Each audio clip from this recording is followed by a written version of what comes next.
All right, we are live Monday, May 17th, 6 p.m. Pacific Standard Time. Every Monday, I'm going live asking um, viewers, whether they're consumers, real estate agents, fellow loan officers, ask away, ask your questions. Let's have open conversations about everything mortgage, everything real estate. So much good has come out of these last 8-10 weeks. I don't know how long I've been doing it, but really enjoying it and really enjoying the conversation. So looking forward to another 90 minutes, 120 minutes, generally just playing it by ear. As long as we got people asking questions, as long as we're having good conversations, I'll be here. And more often than not, and I think when we started, we were doing an hour, and I just kept going and realized that an hour and a half, 2 hours flies by really quick. So looking forward to answering whatever questions people have. I know that a really hot topic in real estate that got a lot of action. I posted a video on Saturday talking about is the market, and I got to word this correctly so that people don't think I'm out of my mind. Are we starting to see a little bit of a shift? And when I talk about shift, I'm talking about the Titanic is a big ship, and we're not going to turn around the Titanic in 5 minutes. It's going to take months and years to turn the Titanic around. But are we seeing it a tad bit easier to get offers accepted? Are we seeing 15 offers instead of 21?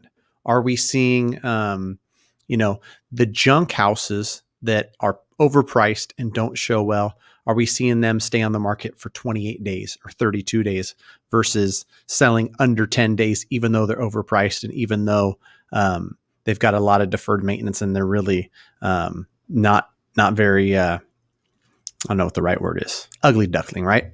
And so I posted that video on Saturday. It's been a little bit over 48 hours.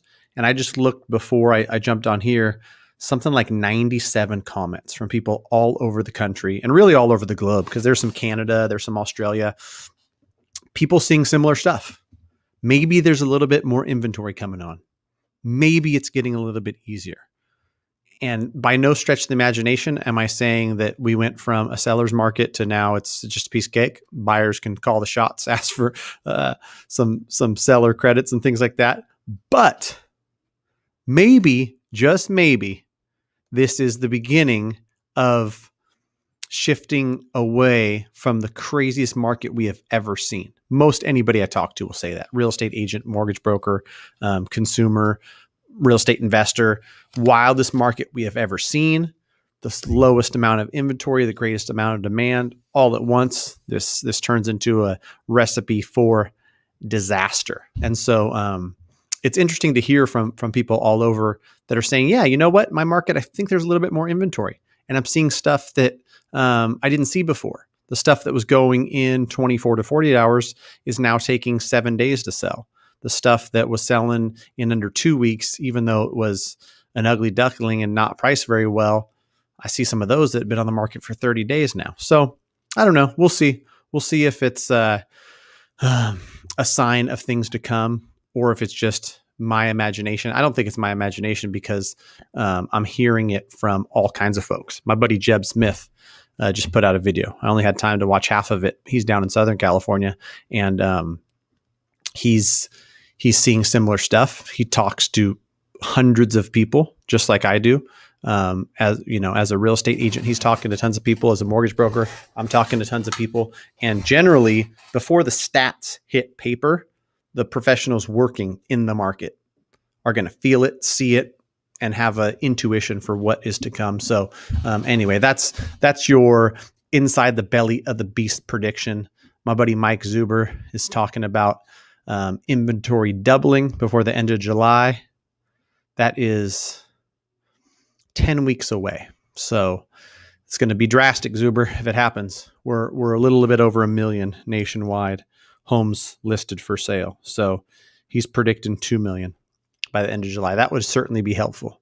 In a market that's got 2,500 listings right now, if they doubled it to 5,000, it would help buyers. It would definitely be something that buyers would not have such a hard time. So if you're on now and you're watching, if you've got a question and you want to jump on, I know I did this a couple other times. Here's the link to StreamYard. If you want to jump on and get on video and ask the question live, feel free to. If you're shy and you just want to ask it in the comments, ask away. I've got past clients, current clients, all kinds of folks where if we can't connect via my calendar link, I say, come join live and let's discuss your situation there. I got somebody reaches out to me and wants to talk about a certain scenario. Let's hash it out. You know, I'm self-employed. I've only been working for 14 months. What options do I have? Things like that. Just good conversation, good things that when you ask the question, not only do the 40 people that are on live get educated by hearing, but I get educated by reminding myself sometimes after years in the mortgage industry, you haven't talked about something or seen something in a while. And then someone asks a question, you go, oh yeah, back in 2014, I did something like that. We did a gift of equity transaction or something to that effect. And so it helps me refresh this old dusty brain of mine when it comes to mortgage and rules and things like that. And really, rules change all the time. One of the things that you'll find in real estate and mortgage is you'll talk to somebody who will have all the best intentions in the world. And I get this all the time. I'm not going to bash realtors too much, but realtors will tell their client, oh, yeah, you can do that. I had a client do that once. And then the client comes to me and goes, oh, yeah, my realtor said that for sure. Like she even had a client that did this. I can do this. And I go, yeah, that was 2018. A lot has changed in the last 3 years. 1,000% guarantee. That's not how it works in 2021, but tell your realtor thanks for the opportunity to remind you that I'm the mortgage broker and they're the real estate agent. Anyhow, same thing for real estate. I try to stay in my lane and I try to say, hey, listen, last I knew this is how it worked with the real estate side of things. But defer to the real estate agent, ask them the real estate questions, ask me the mortgage questions. I'll answer to the best of my ability, but same thing goes for accounting questions. People come to me with accounting questions. Talk to your CPA. They're the pro. Financial advice, I can give some of it, but you know, great financial advisors probably going to run circles around me on financial advice. So maybe not. Oh man. So yeah, looking forward to getting some questions live. Somebody post some comments. Let's get some chat going. I always enjoy the chat on here. Where we go? Comments. There we go. If not, I can jump into a slew of different things. Some stuff that has happened over. Simon, I haven't forgot about you, bro. Before you even say it, Simon, Thursday at 1 p.m. non-QM video. I think I've been thinking about that more than you know. What's up, Simon? And here's what's going to happen is rather than go over non-QM as a whole, I kind of decided today, I was talking to one of my account executives about it.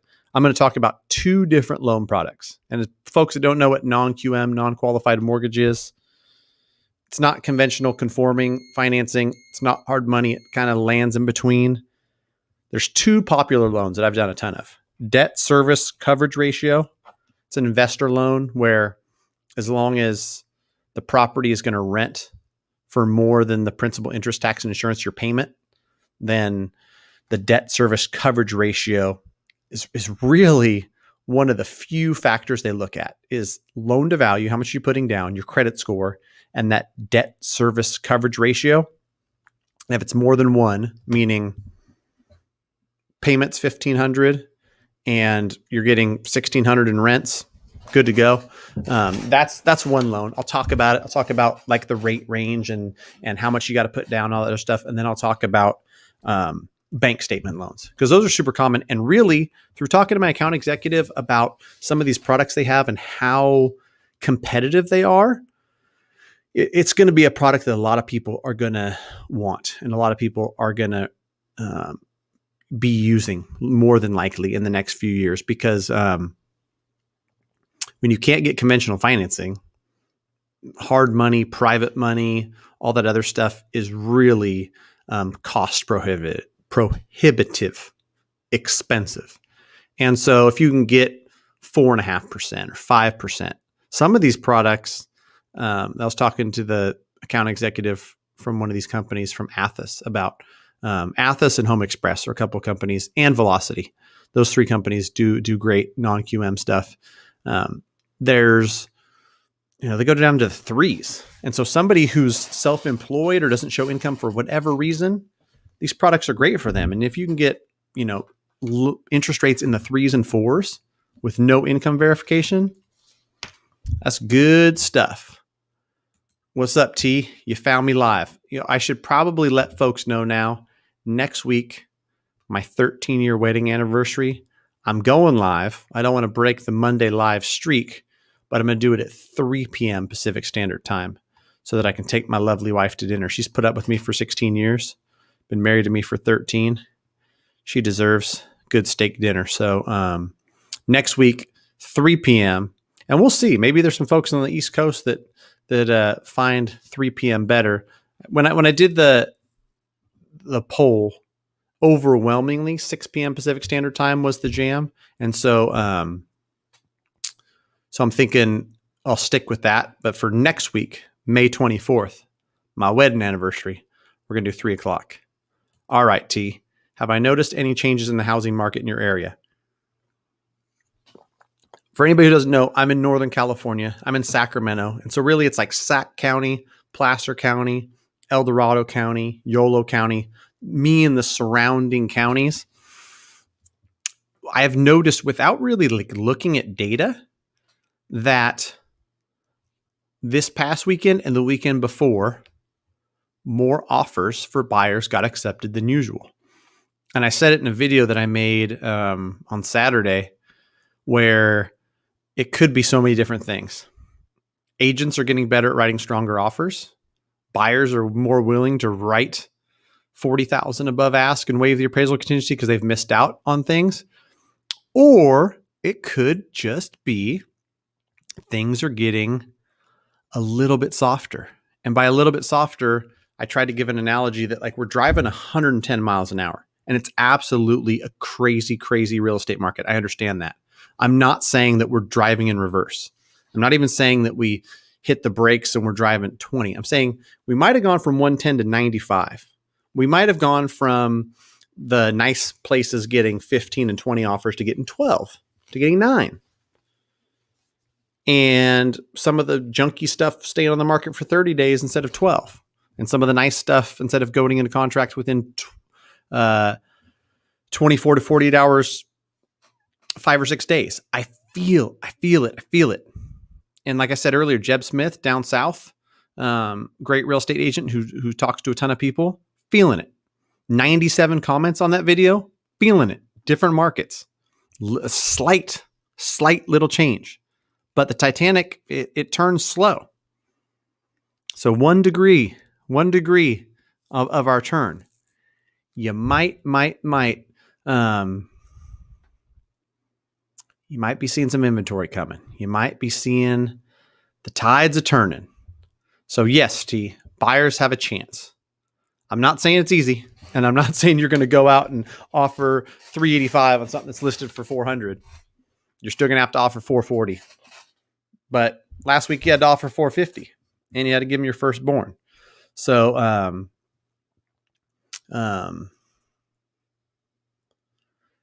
there's hope. There's hope for you.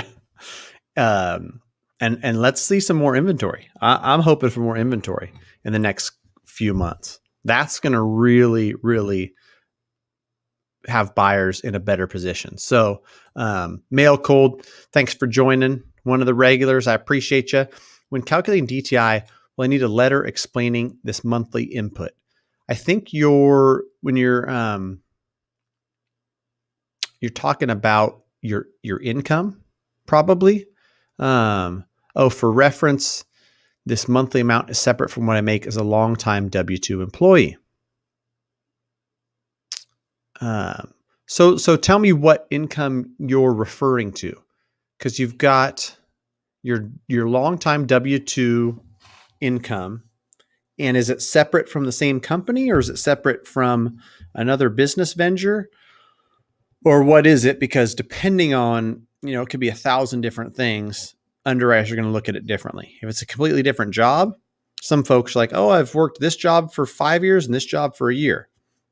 If you haven't worked both jobs for 2 years, underwriter's not going to use both jobs. And it makes sense when I talk to an underwriter about a specific thing, because I had a buddy who was managing a 7-Eleven, got a degree, then he got a job working IT. And he was still working 2 full-time jobs. Hard-working dude. Bula bula. Fijian guy. Love that guy. And so what the underwriter explained to me is, listen, he might do that for 3 months and realize I can't carry 2 full-time jobs. Might do it for 6 months or 9 months. And then say, forget 7-Eleven, I'm doing IT full-time. So we can't use the 2 full-time jobs, even though he's working both full-time jobs. And this new one's salary even, right? So if they have a 2-year history, then the underwriter is going to be comfortable giving them both incomes from both jobs. And so for your case, you've got that long-term W-2 income, something separate. Let me know what it is that's separate. If it's child support, if it's some sort of stipend from the VA or something like that, that's cool. But I need some clarity, and I'll try to do the best I can. Well, what kind of this monthly amount is separate from what I make? I got to know what kind of income it is. Is it from the same company? Yeah. Need more info. I want to set up a line of credit to be able to purchase additional property. I may be out of state. My bank does not loan on out-of-state property. Will need to be some kind of portfolio loan. Help.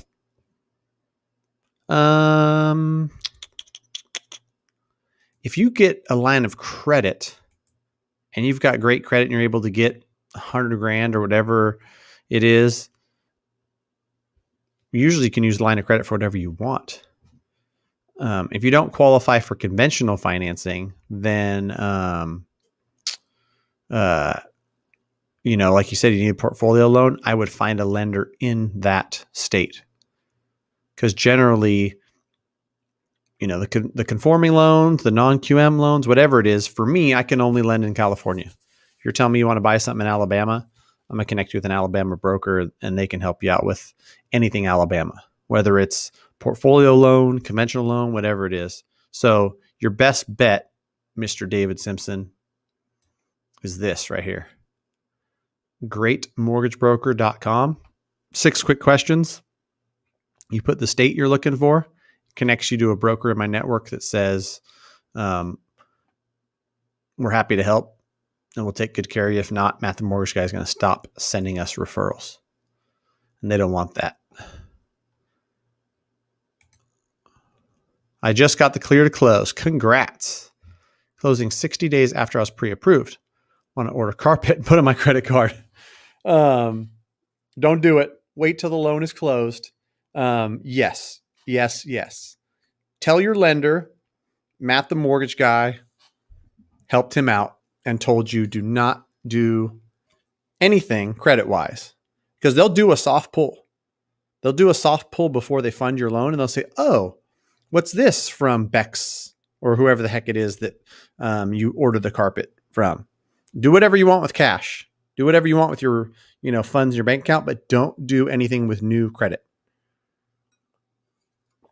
Yes, it will be an issue. And best case, the lender pulls it out of closing, because it's like clear to close, getting docs ready in closing. And best case, they pull it out. They go, oh, you know what? Add a $90 a month payment to Darren's DTI. You're fine. You're clear. Put it back into closing. Sign. You're off and running. Worst case, they pull it out of closing. Underwriters are, it's their job to make sure they got a complete file, and they're going to want not just where you pulled the credit, but how much did you borrow? What are the new terms? What are the monthly payment? Depending on how busy that lender is, it might take a day, 2 days, 3 days. to basically re-underwrite the file with that new debt included. Not worth it, dude. Not worth it. Even if you got to have boxes in your garage for 4 days waiting for the carpet to be delivered. Don't mess with your credit profile before the loan is closed, and not just signed, like sign loan docs, fund, record, keys, house is yours, then go out and make it rain. Before then, don't risk it. Asked a mortgage guy at my local credit union if they had a limit to how many houses we could buy conventional. He said there was no limit. He sounded young. Don't know if that was normal. He was young, and he works at a credit union. So that should tell you all you need to know. He'd no, I shouldn't talk smack about credit unions. But if you work at a bank or a credit union, you're like salary. You might get a little itsy bitsy per loan. If you're a great mortgage broker, if you're a great lender and you can generate your own business and you're good at what you do, you're not working at a credit union or a bank most of the time. And I probably shouldn't generalize. There are some great folks who work at banks and work at credit unions. Vast majority of them, probably not. So he's okay. In this guy's defense, maybe they have portfolio loans where you can go above the Fannie Freddie 10, but there's no lender who just has a free pass. They can say, hey, Fannie and Freddie, I know your guideline. I know your limit is 10 finance properties, but I'm Joe Schmo over at ABC Credit Union, so it doesn't apply to us. We can go 17. But credit unions are known to have certain portfolio loans, so maybe, just maybe, he's saying it because they do portfolio loan stuff where they'll let you finance 150 properties. Who knows? But I'd confirm. What is the average 30-year mortgage rate nowadays for over 800 credit? 3-ish%, probably lower, depending. If you put 20% down, 5, 10, 20% down. What did I lock one today at? I locked one today at like 288. 288 in there, par, not paying any points. So if you put 25 or 30%, might be closer to 275. It's under 3% for somebody with perfect credit. But there's a lot of variables here, right? Purchase, refinance, 5% down, 50% down. Primary, investment property, 1 unit, 3 units.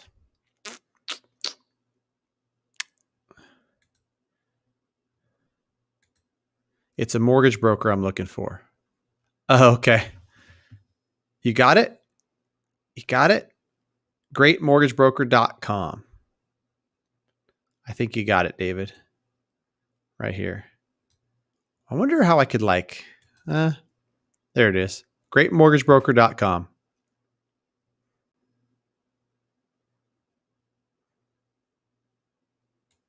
Oh, where'd you go, T? We're going to bring you on live.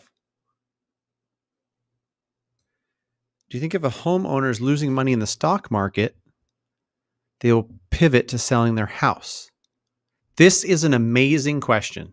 This is a really, really good question, because some people would think like real estate and the stock market don't have any correlation, but I'll tell you the correlation. And I've seen it. I've felt it. I've dealt with 1,000 people. And so I know it's true. The correlation is, what's the word? Like buyer sentiment or consumer confidence. If the stock market takes an absolute dump, people start to get fearful. People are worried. People aren't as confident. A lot of the housing market demand, people are confident. The economy's coming back. Everything's going to be fine. Jobs are going to be fine. The economy's going to be fine. I feel good. My 401k is growing. My stock market accounts are growing. I'm going to go buy $1 million house. And in those luxury markets, there's crazy demand. Those things are selling in California where I'm at. It used to be the entry level was the most competitive. And then as you got more expensive, it was less competitive. And it's probably still to a certain extent, a little bit like that. But I saw some stats from my buddy Ryan Lundquist, SacramentoAppraisalBlog.com, shout out. I saw some stats from him about how competitive the luxury markets are. $1 million, $1.2 million, $1.4 million. And I think it has to do with this, T. I think if the stock market takes a dump, a doo-doo, that the real estate market feels it for sure. For sure. Because imagine if you're somebody who's got a good high paying job, you got $1 million in the stock market, you got $1 million in your 401k. If that corrects by 30% and both of those accounts go down to 700, you're not feeling as confident in anything. You're less likely to move from your $750,000 house to a $1.3 million house. Just because of how you feel, your outlook, your optimism wanes a little bit. So great question. And I think for sure, because of the reasons I stated. That's my story, and I'm sticking to it. Oh, here we go. Builder's lender. I love talking about them. Buying new construction. 3.125 lock at a 0.5 point cost. 0.75 deposit fee. Do you get this back, or does this go towards your closing? 3.25 lock at zero cost. 0.75 deposit fee, 0.3% lender credit. All right. Here's how you do the math on this. I feel like if I'm not good at anything else, I'm good at this because math is my thing. 3.125. Here's what you want to do. I don't know what the loan amount is, so I'm just going to use random numbers. Let's call it 400,000.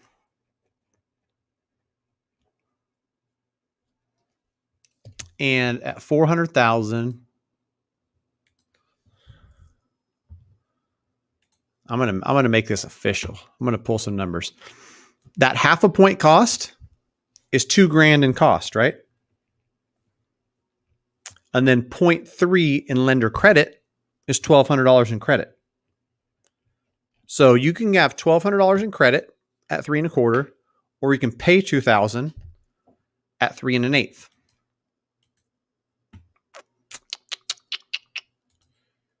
Let's see here.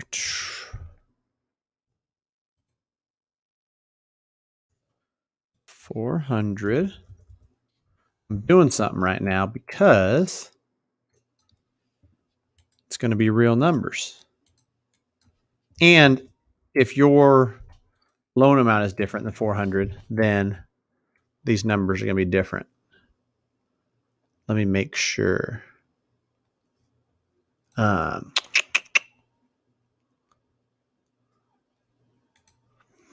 Okay, 400,000, 3.25. The principal and interest is 1,740.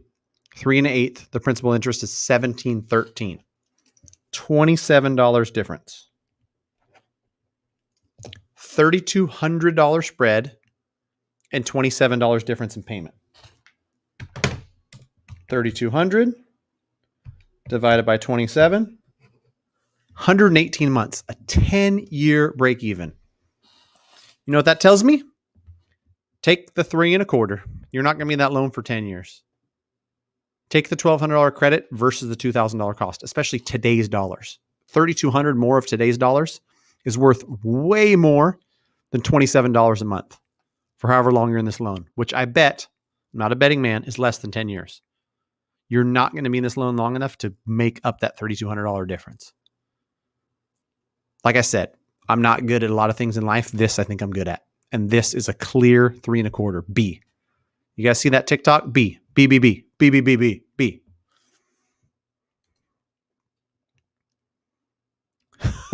I have no idea what kind of income this is. Well, I need a letter of clarification. How is this considered? And it's not part of my W-2. So where is it from? Is it like a $300 gift from grandma every month? Does she put it in an envelope under your doorstep? We can't use that. Is it like court ordered child support? Yes, we use it. Is it, something you're doing under the table for the mafia? No can use it. Is it something that's like a joint venture self-employment thing? Is it on your taxes? If it's on your taxes, we're going to use those numbers. If it's not on your taxes, no can use it. So I'm pretty sure it's mafia related mail cold, because you're not wanting to give details. So it's something you're working for Sammy Gravano. Pretty sure. I don't think we can use the Gravano money. Can we open a business credit card and account for a new business LC within the last 30 days of closing? Your lender's being careful. I would probably tell you no too. I would say don't chance it, even though it shouldn't show up on your personal credit. A business line is not going to show up on your personal credit, and you can confirm wherever you're opening that account. Just tell them, hey, listen, you don't need like me to personally guarantee this, right? This is just going to be a credit line for my LLC, business line of credit.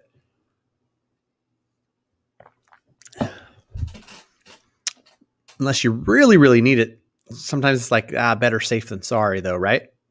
So, are you a gambler?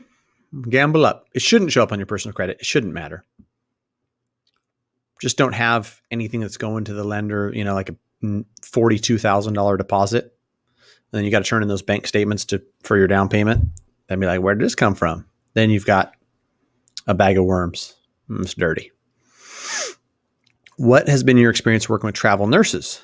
A lot of travel nurses are having a hard time getting approved.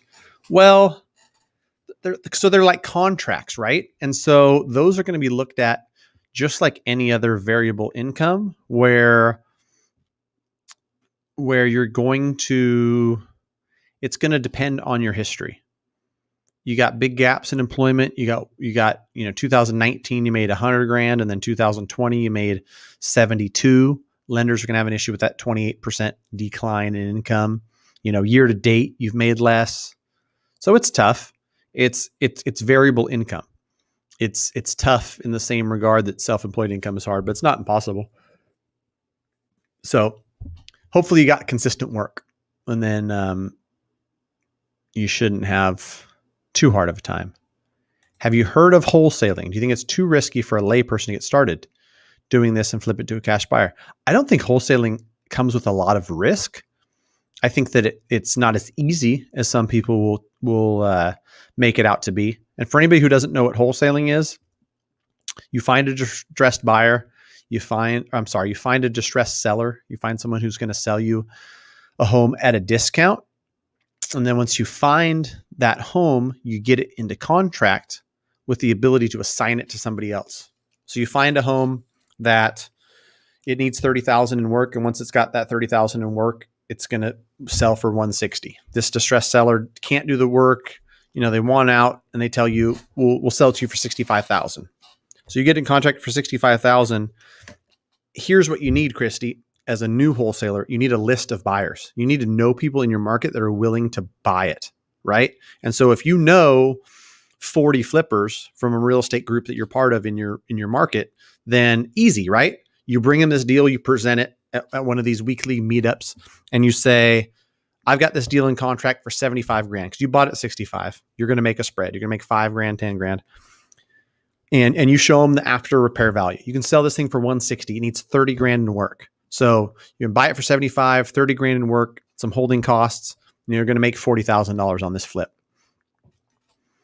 If you can do that, and you can get it to a cash buyer, and you can secure a really good deal, that good deal is going to find a buyer.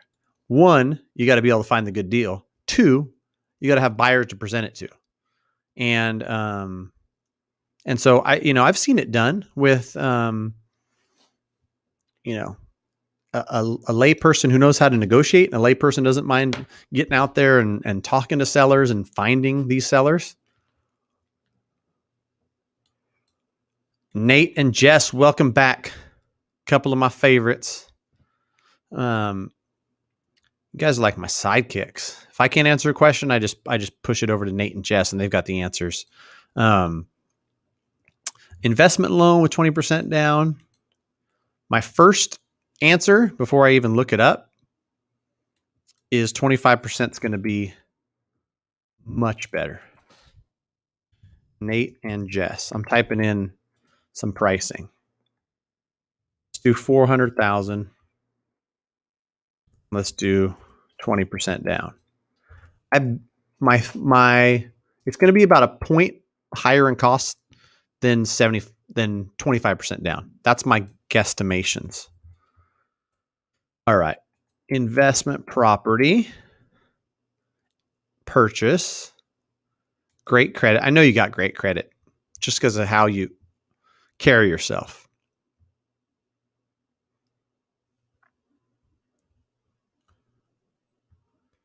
Come on, internet. Let's go.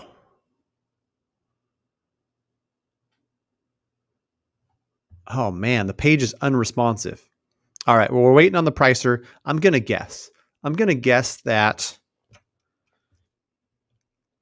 this specific lender I'm pricing it at is going to have a 3,625, but it's going to be at a point cost with 20% down.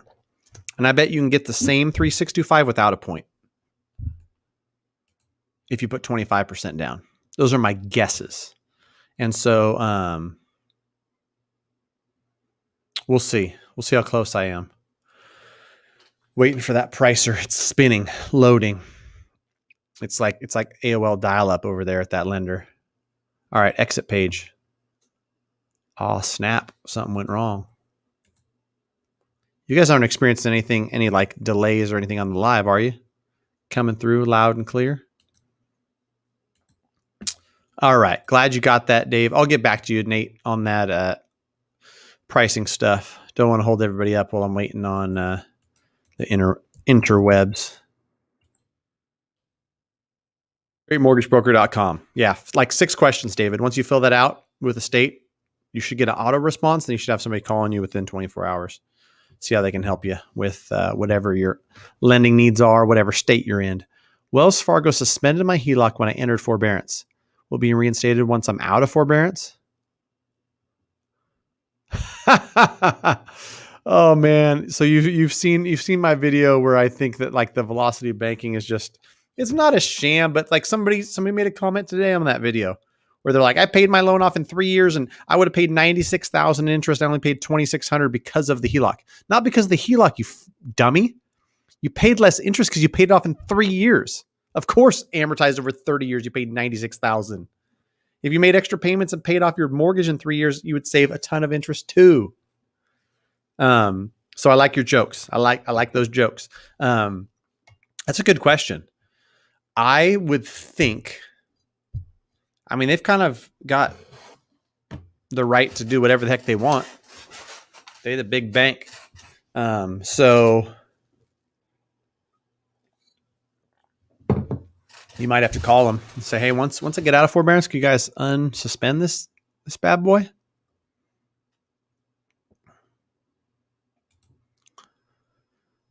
I got some stocks you're going to sell to use as a down payment. Yeah, I mean, I guess it depends on how much you lost. You don't want to buy high and sell low. It's not a good stock strategy, but you also, don't want to. I don't know. I think stocks are a long-term play. Most of the stuff that I've learned about the stock market is I'm not going to touch it. Try to get in and out, but yeah, I mean, you hold it and it goes lower. And you're like, shit, I should have taken that out and bought a house.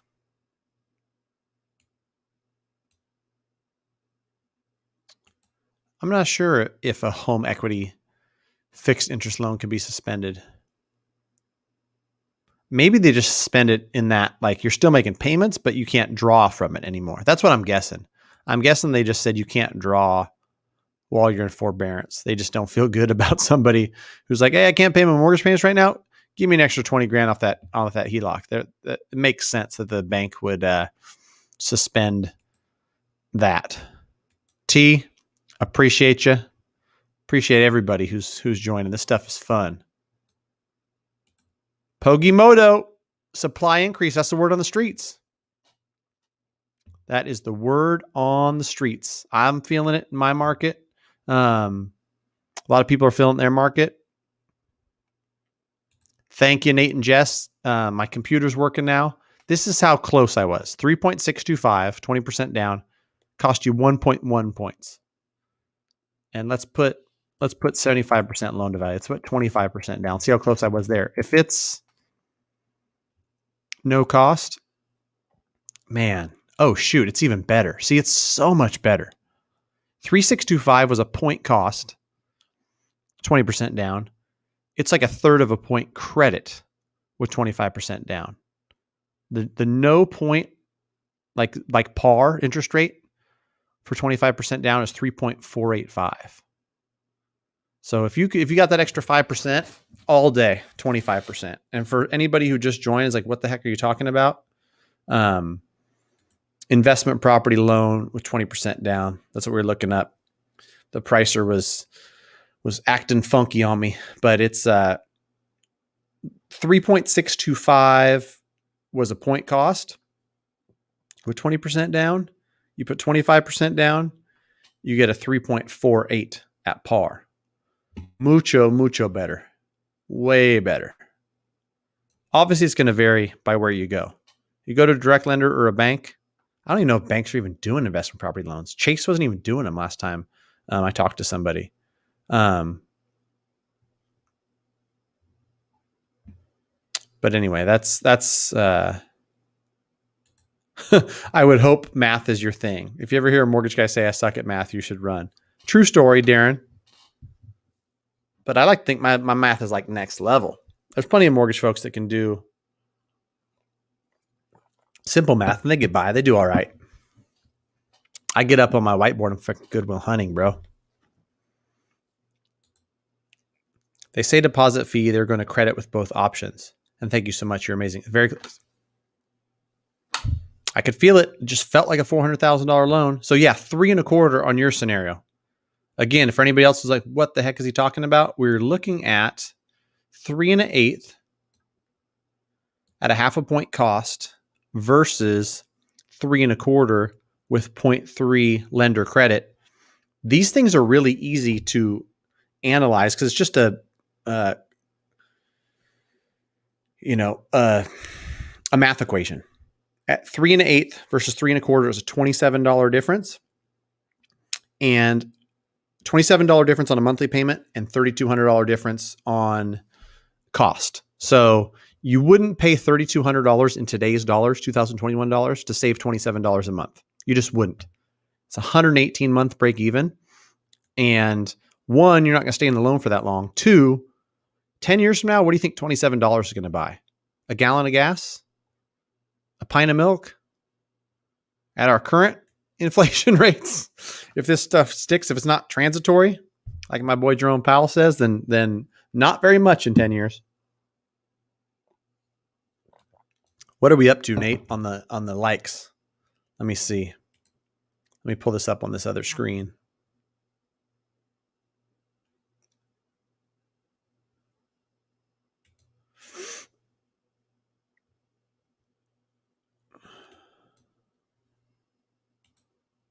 Oh man, I'm getting distracted.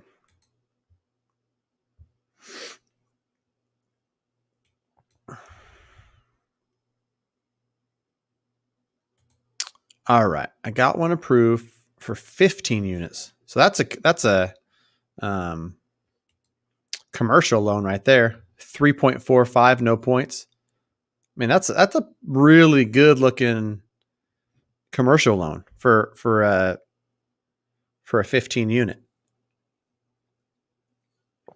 3.45. And that's common that the commercial loan is going to have a 10-year call. You know, they're not going to give you 30-year fixed money very often. All right, we got 16 likes. We got to up our game. Thanks for Thanks for letting them know.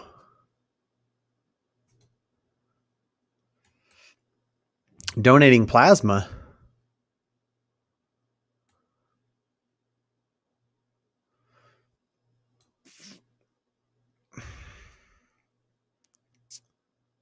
All right, Big Merc 83. Tucson, Arizona. I'm guessing it's Tucson, Arizona. It's only Tucson I know. 231K pre-call was the future market look like with the supply, with the lack of supply. I don't foresee any 10, 15, 20, 25% fall off. I don't see discounts in your future is what I'm saying. If we get a big surge of supply in the next couple months and you're able to get something accepted, I think it's great. And I think the sooner the better. Rates are low. Prices might not be as low as some people would like them to be, but I don't foresee them getting any lower. When we slow down, we're going to go from 10% home price appreciation to 8%, or from 10% to 7%. Next year, we might only have 4% price appreciation. And you'll say, oh, the market's slowed down. The market's slowed down, but it's slowed down where it's only appreciating 4%, where the stuff that was selling for 200 is now selling for 208. And then, or maybe it started at 200 and it appreciated, 7%, went to 214. And then from 214, you saw a 4% increase. So it went up to 223, whatever the math is on that. So with all that being said, it looks like you've been outbid 6 times. It's tough, man. It's tough everywhere. And I'm guessing 231 is entry level stuff, super competitive.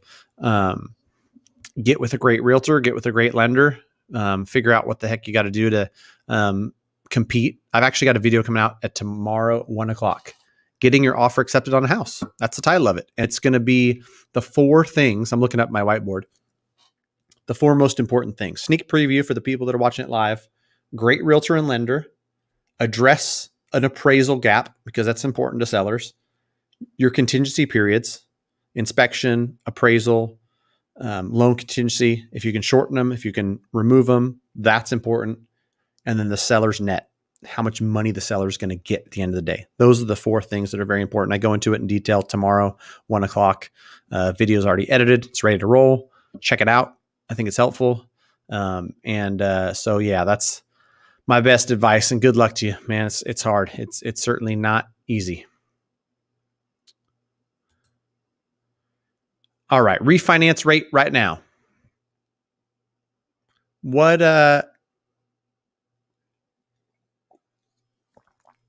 is the home worth and what do you owe?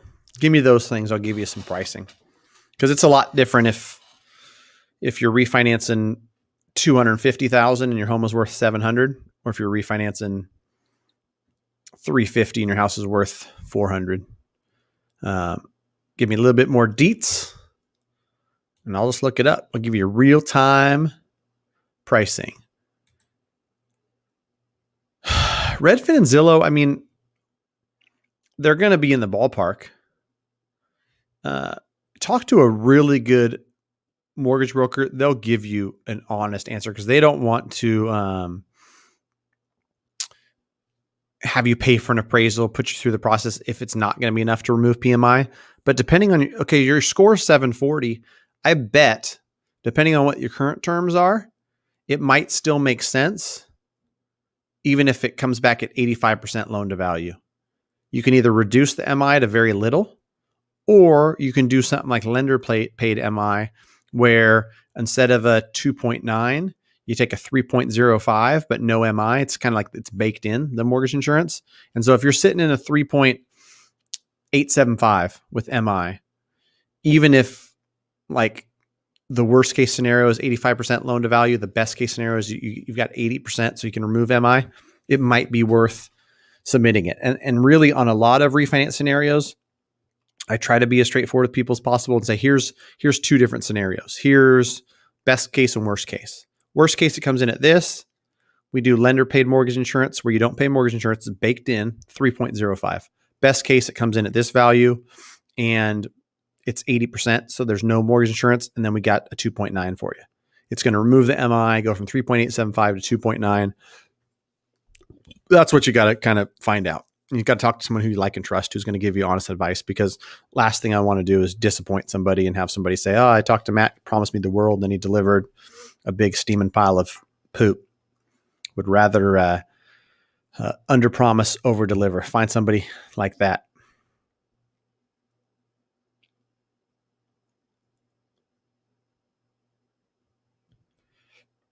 All right, Big Merc, we're doing deals. David Simpson wants some units in Tucson. Find him some units. David will give you a finder's fee. Then you'll have some more money down where you can find a house. You find David a great deal. He buys a 20 unit. He's going to give you a $10,000 finder's fee. Now you got $10K to appraise the bridge that appraisal gap. You're in business. All right, I like it. Tax increase. The house been bought for $500,000 and currently assessed as $150,000. Will this property have taxes increase? For sure. I don't know how all states operate, but I'll tell you in California, it's based on the purchase price. If the tax rate is 2.3%, you buy at $500,000, it's going to be assessed at 2.3%. You're going to have $10,600 per year in taxes because the new purchase price is how you calculate taxes. It's only 1.25% ish most parts of California. So that 500,000 is 6250 ish for taxes. But yeah, I mean it's not going to matter what the old people were paying in taxes. You're buying it at 500, it's going to be reassessed. For sure in California. Can't say for sure in other states, but California, they want that.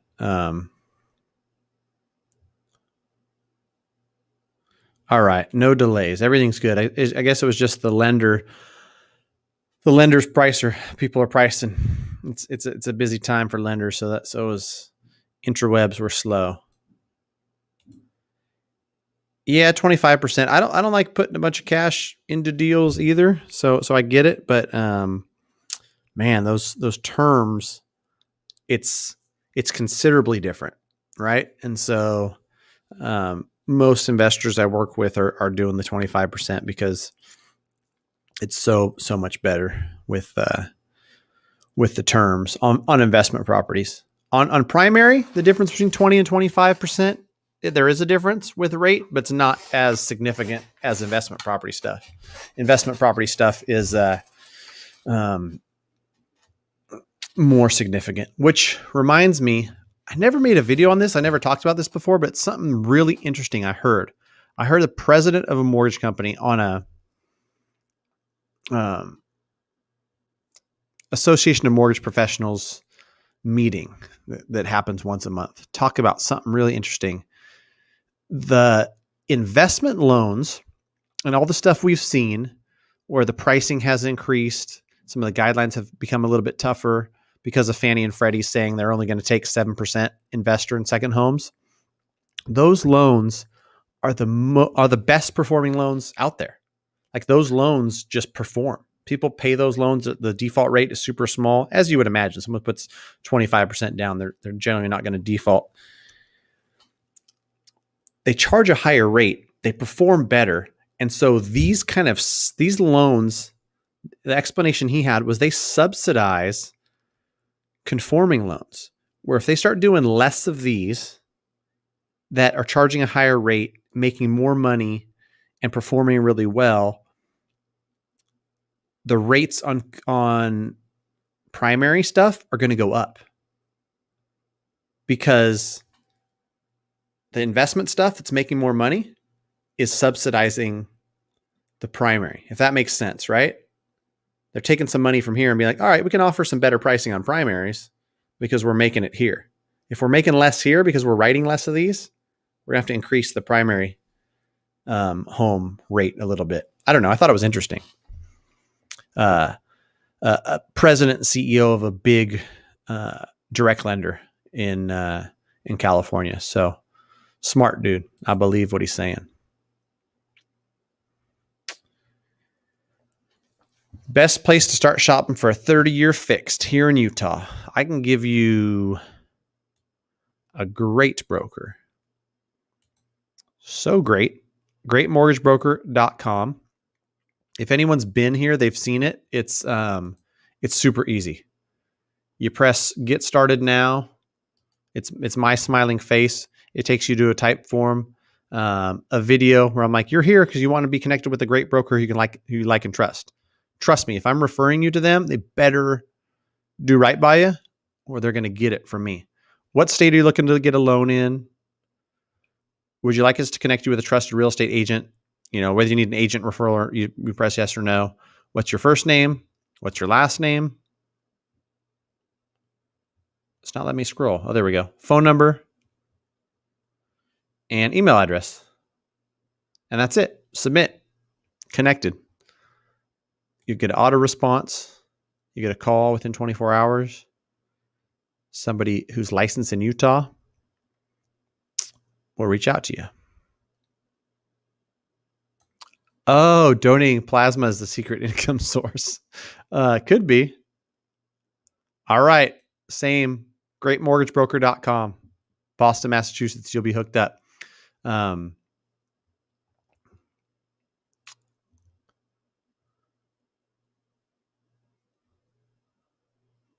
Greatmortgagebroker.com. It'd be cool if I could just put it up here and leave it. But I bought a domain that's fairly easy, right? Greatmortgagebroker.com. All right. So you said 740 credit score. According to Redfin. I mean, Redfin's going to be close.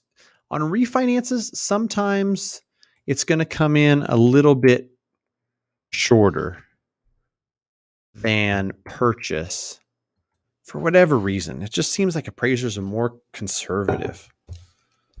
All right. So rate and term, owner occupied, 740. I'd love to know what your current terms are because then I can kind of give you I can eyeball it and say it's going to make sense for you to refinance. You're for sure going to be able to remove the mortgage insurance. Even if it appraised at 510, you've got enough 20% equity, right? So if it's anywhere in that 530, 540 range, you're going to be good removing mortgage insurance. Based on those numbers, refinance, rate and term. Let's see where we're at, 740 score. I'm going to this is real-time pricing. Straight from the lender. I forgot I've got these 7-year ARMs. I made a video on those. Nobody wants ARMs. They're not interested, which is fine. They're, they got a certain element of risk to them. I was curious to see if I'd get calls. People would want to do an ARM, but it doesn't look like it. The rates are so close. It doesn't make sense to do an ARM when it's like 2,875 for an ARM. And this scenario for you is like 299 rate and term refinance. So no mortgage insurance, 299. If you're in the high threes and paying mortgage insurance, it makes sense. If you're in the mid threes, it depends on how big your mortgage insurance payment is. Probably pretty hefty. If you owe 400, your mortgage insurance is probably $200 or $300 a month. So even at the mid threes, it probably makes sense. If you've got a 3% in mortgage insurance, well, we're going to look at how much you're saving per month and how much it's costing you. I can tell you lender, appraisal, if appraisal is needed, and title, going to be probably $3,000, most any lender you talk to. So if you're saving $250 a month, you're going to get that $3,000, you're going to break even on that refinance within a year. Staying there more than a year, it makes sense. So let me know what state you're in if you want to get connected with somebody. Happy to help. In this market, would you be a fool to put your house on the market without a contingent on seller finding suitable housing?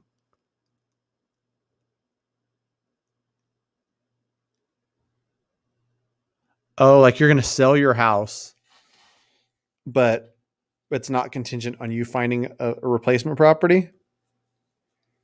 I mean, it would be hard. I mean, that's the tough part. That's why people aren't selling. Once it loosens up a little bit and it's less hard to find a replacement property, more people are going to sell. I can tell you there's got to be hundreds of thousands of people that would sell if they knew they could find a replacement property that they liked and they weren't settling. Because right now people are like, I don't want to just settle for anything. I know what neighborhood I want to live in. I know what type of house I'm looking for. But if I put my house on the market, I know it's going to sell within 5 days. If I don't find something, then what the heck am I going to do? So I wouldn't say you're crazy. I would just say have a game plan and a great agent to kind of walk you through that. I mean, if you're having any sort of doubt, just make your sale contingent on you finding a replacement property. It's happening plenty. And, the buyer of your house might have to give you a 30-day rent back so you can have time to find a replacement property. That's common enough. Buyers are willing to wait, close the deal and give you 30 days rent back, whatever you need. You've got the leverage as the seller. So use it. Is working with a mortgage broker helpful if one has an 800 credit score, or should one just work with their primary bank? If you like paying higher fees, higher rate, and taking longer, your bank's the spot. If you like cheaper, faster, better, broker.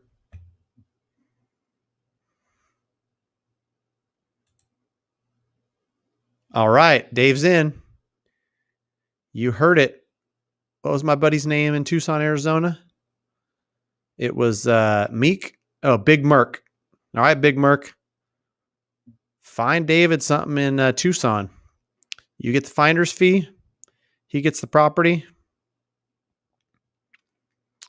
Good to go. Tomorrow at 1 isn't a live. It's just a video that's being released. So, yeah, hopefully you find it informative, because it's all the stuff I'm seeing. And I've got 85 or 90 fully pre-approved looking, talking to realtors every day, talking to buyers every day. And like I told a realtor partner this afternoon, when you put an offer, let me know. I want to call the list side, because agents is where I get a majority of my deals. So the more agents I can talk to, the better.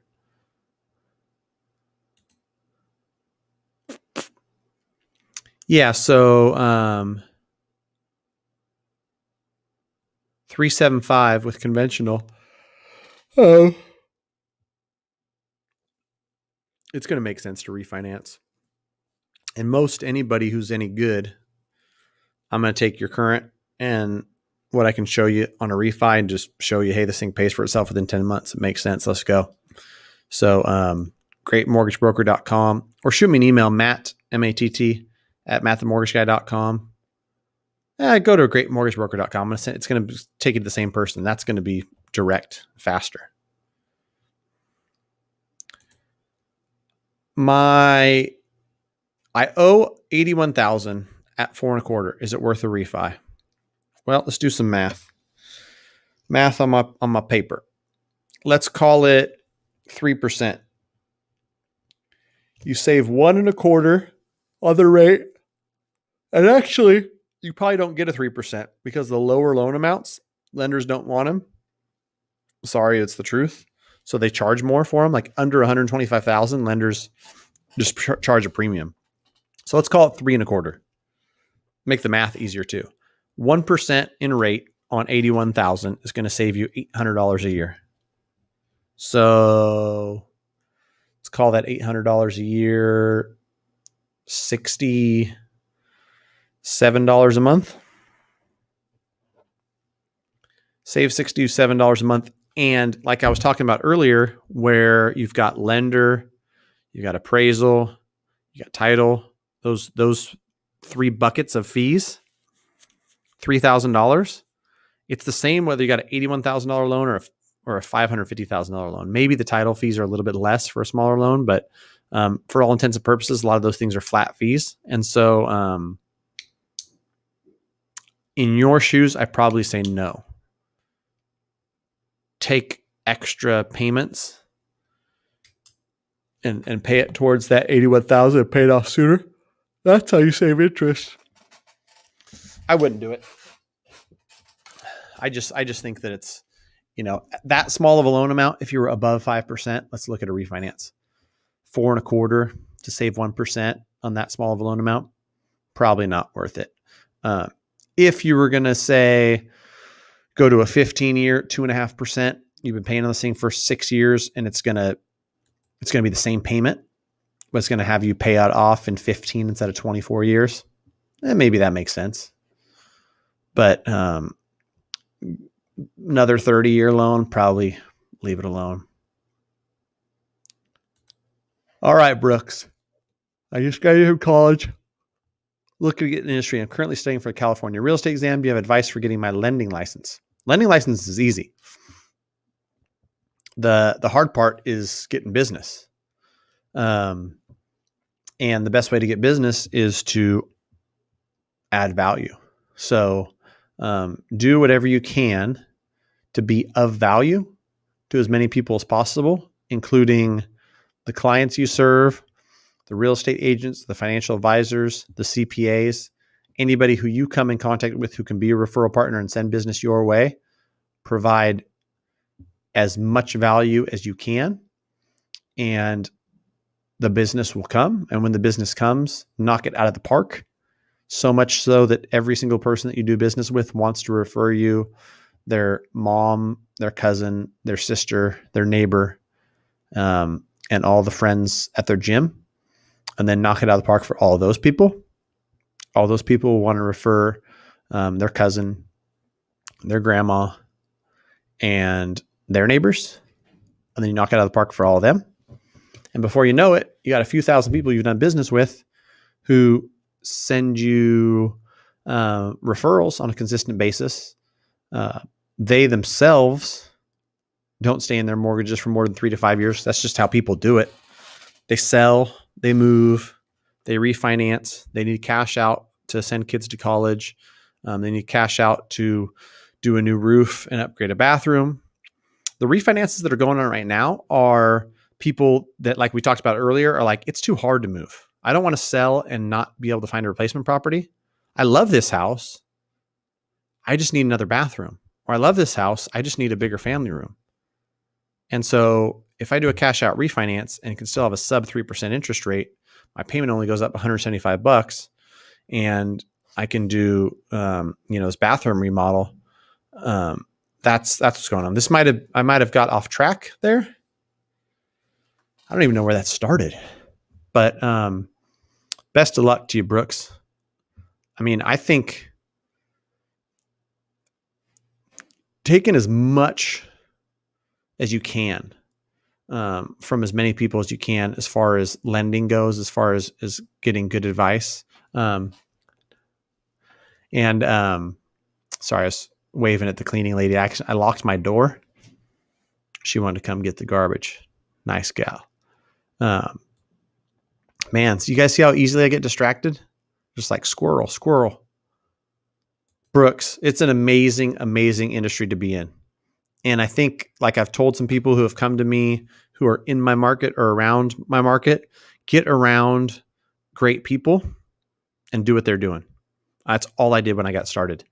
I've met some amazing, amazing people that are doing real estate, they're doing mortgage. And as even the ones that are doing less business now than me, they were doing more business than I was doing 5 years ago. And I was looking up to them and I was watching what they were doing and I was modeling some of that stuff.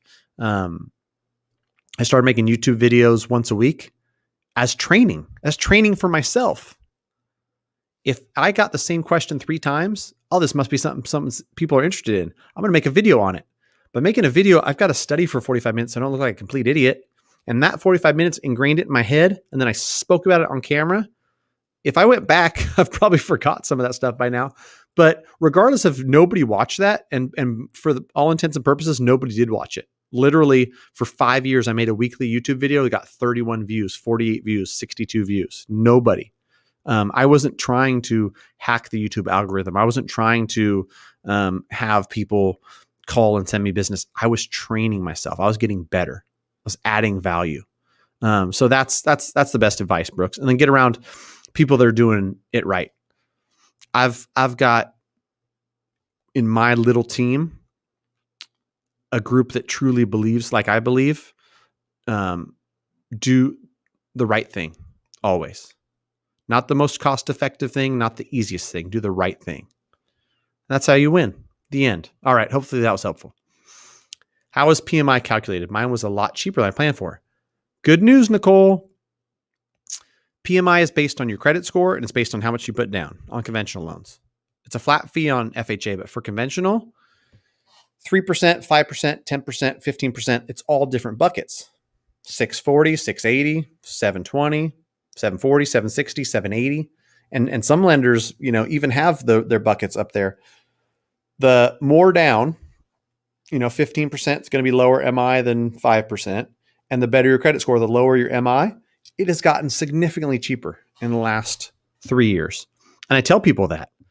People that have 20% down might want to look at 5% down and have that money in the bank or have that money invested somewhere because it's so cheap.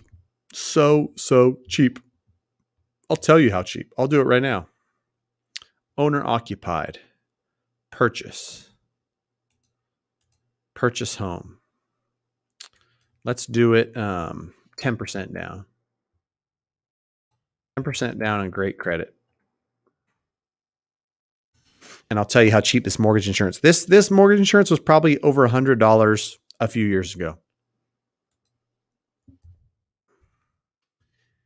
And this is a $550,000 purchase. So it's no small loan amount. 10% down, so $495,000. $500,000 loan. And the mortgage insurance, big bucks, no whammies. Man, this site is slow. Come on, UWM. Let's go.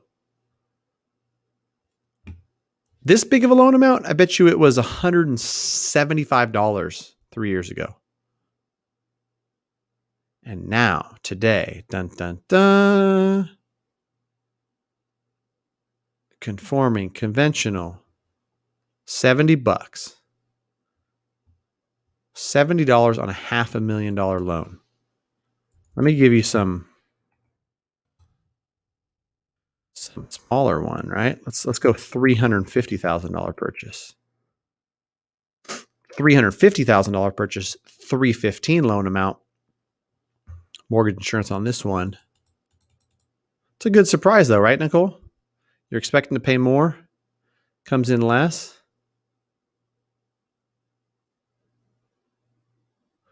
While I'm waiting for that to load. Oh, there we go.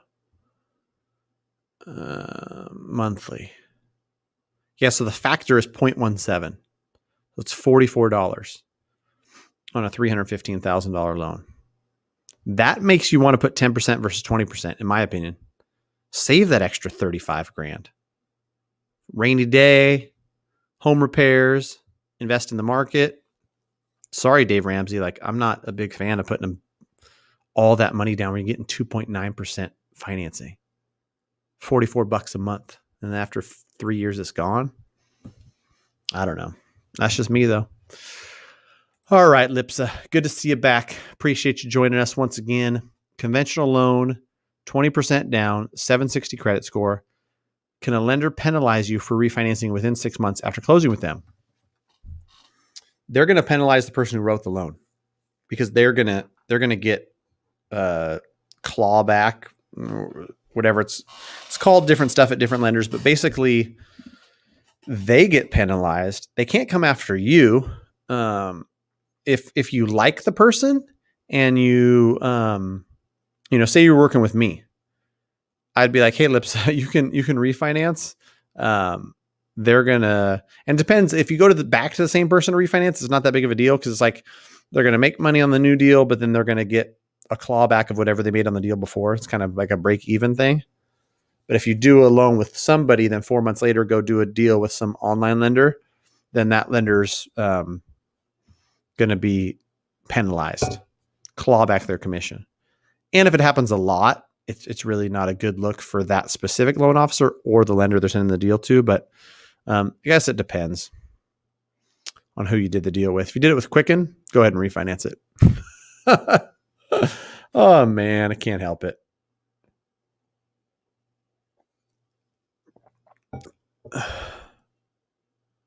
With all the craziness in Cali, how do you ever keep up with it? I thought Oregon was bad, but no comparison to California. Good luck. I mean, it's crazy.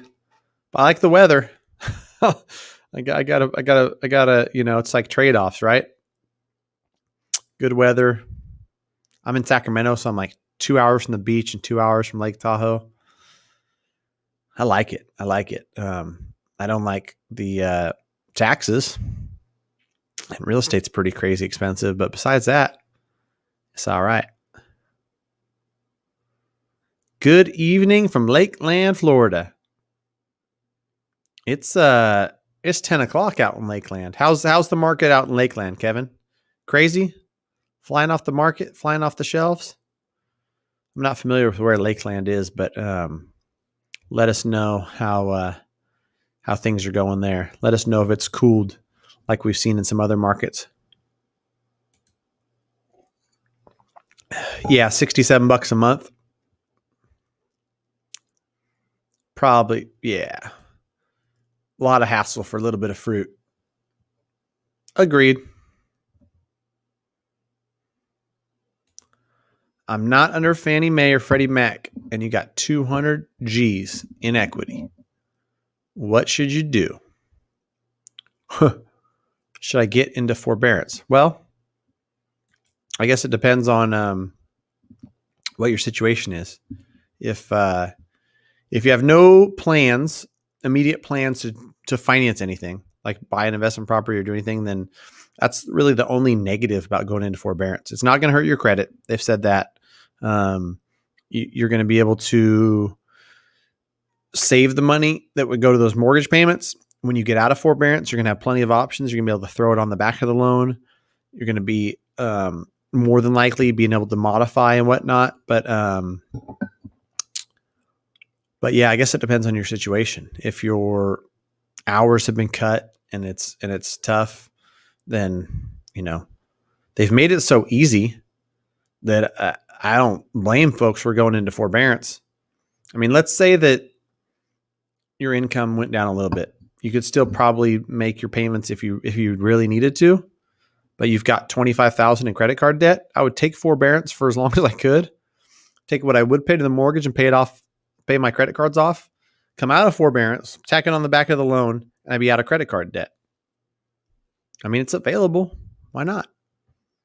And really, once you come out of forbearance, you can refinance, you can buy investment property, you can do whatever. There's no real penalty for it. So that's why so many people are taking it. Millions of people. Yes. Add value, grow network, kill all opportunities.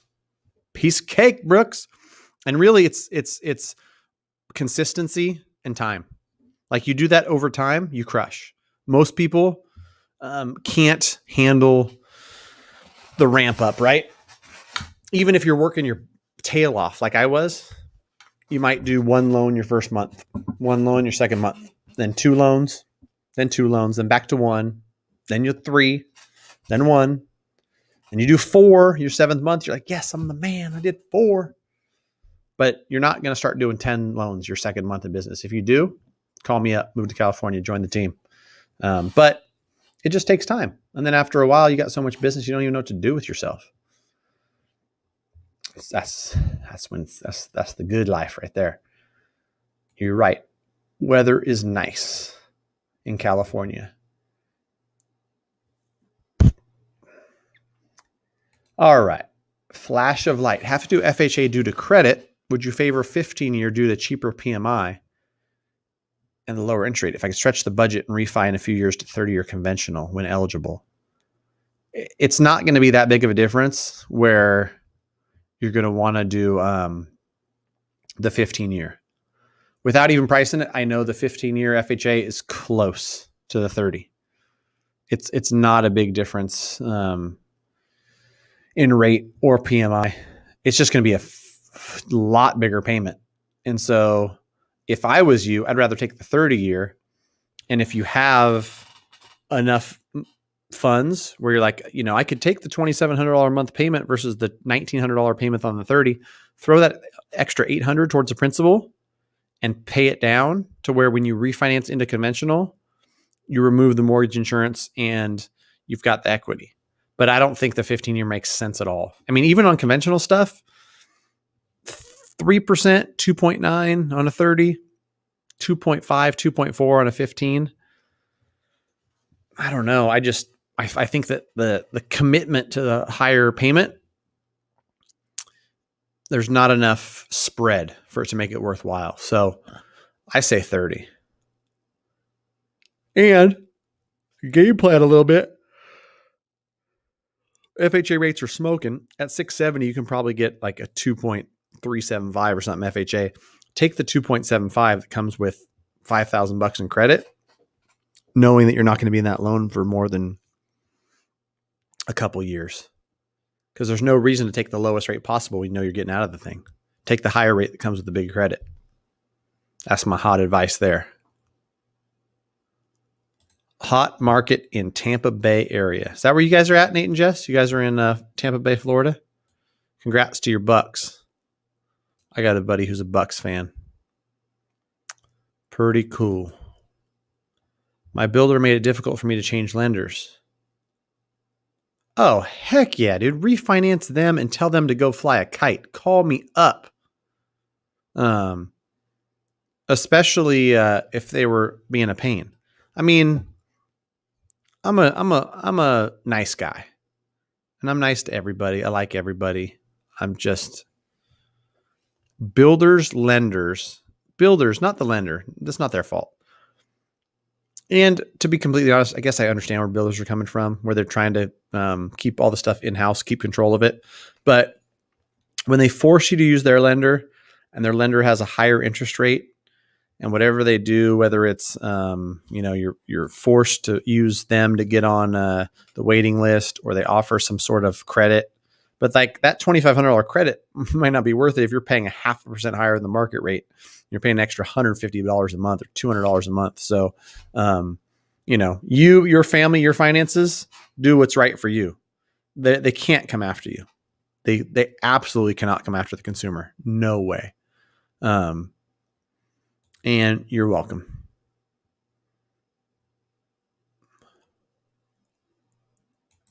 Yeah. Nate and Jess are saying talk to an attorney. I talked to an attorney, but I'm almost positive they're saying that because they're the ones that get penalized, not you. They cannot come after you. I'm almost positive. Ross, thank you, sir. Drop a like for Matt, the mortgage guy. Preach, bro. What are we at? 31? We've had over 40 people live at once, but we're only at 30 likes. Oh, I can't be playing that same time. All right. So yeah, drop a like. I keep seeing this on my comments. Mortgage equals death pledge in Latin. I don't know. I know people that are using mortgage leverage to create tens of millions of dollars in wealth. And every single person who's created wealth, not every single person, 99% of people that have created wealth have some sort of real estate holdings. And if they're smart, they've used leverage, aka a mortgage, sub 3% interest rates. So you can say death pledge all you want and avoid mortgages. I mean, they're terrible. They're the worst thing in the world. There's tons of people I know that are as dumb as me becoming millionaires because they're using this death pledge. So cheers. They use housing as a form of modern slavery. Yeah. My loan, 30-year conventional, was recently sold to Penny Mac after closing. It's just a servicer. And so you'll get a statement after you've closed your loan. Penny Mac. What are some of the bigger ones? Gosh, now I'm forgetting. Mr. Cooper. all kinds of different ones. And really, it doesn't matter who's servicing your loan. They're collecting payments and they're applying principal and interest and escrows. They can't screw that up. It's an easy job. But lenders, especially now that they're super busy, they're not going to always hold on to the mortgage. And so PennyMac is just the servicer in this case. They're servicing your loan. They're probably, I know PennyMac is aggressive, very aggressive. So they're going to send you refinance stuff every single month. And then if heaven help you, if you talk to somebody in the call center from PennyMac who's 21 years old and graduated from Chick-fil-A to PennyMac. I mean, the kid is trying to hit his quota. And with refinances going down a little bit because rates have gotten higher, these guys are pounding the phones harder than ever. So make sure that you talk to a quality loan broker who's going to give you honest advice versus this kid who's telling you like, oh yeah, do a cash out refinance and pay off credit card debt. And even though your rate's going up, this and that and the other, trust me, I've heard all the weirdest stuff. I sign up for that stuff because it's my way to investigate, right? So I've got a couple different properties where I've put my info into Lending Tree. I just want to hear what they're saying to me. And these guys will call me and I tell them I've got, 2.5 on my primary. I've got a 3.125 on an investment property. And they couldn't talk themselves out of a paper bag. And they're trying to explain to me why it makes sense for me to refinance. And it doesn't. I already know it doesn't. But anyhow, rant over.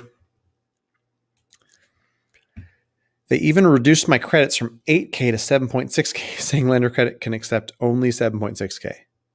I could get it only if I use their lender anyway. Of course, I'm not going to cry about 400, but it makes me worry. You know what? That might be true. Lender credit can only cover the costs. So there's only $7,600 in total loan costs. Then that might be why they had to reduce the lender credits, because that sounds legit.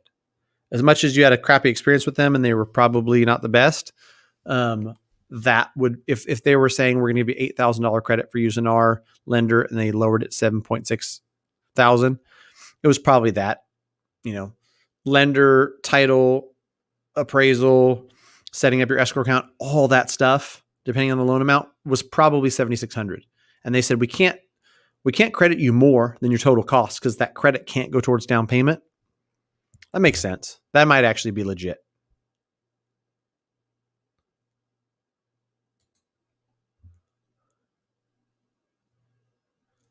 Yeah, I've heard that a lot. And sometimes, I mean, I had a buddy who I had to like beg him to use the builder's lender. I mean, $8,000 in credit. That's a lot. If I was you, I would have done what you did. Go with them, get the 8,000 in credit, refinance out of it. And I think you said it's been 4 months or something. So you might even, like, by the time you get done with the refinance, it might be 6 months out. They might be fine. But you take that credit, you take the slightly higher rate. Now you're going to refinance to a lower rate. You got the credit and you got the lower rate. You win. Still the same answer because of, look at the 15-year payment.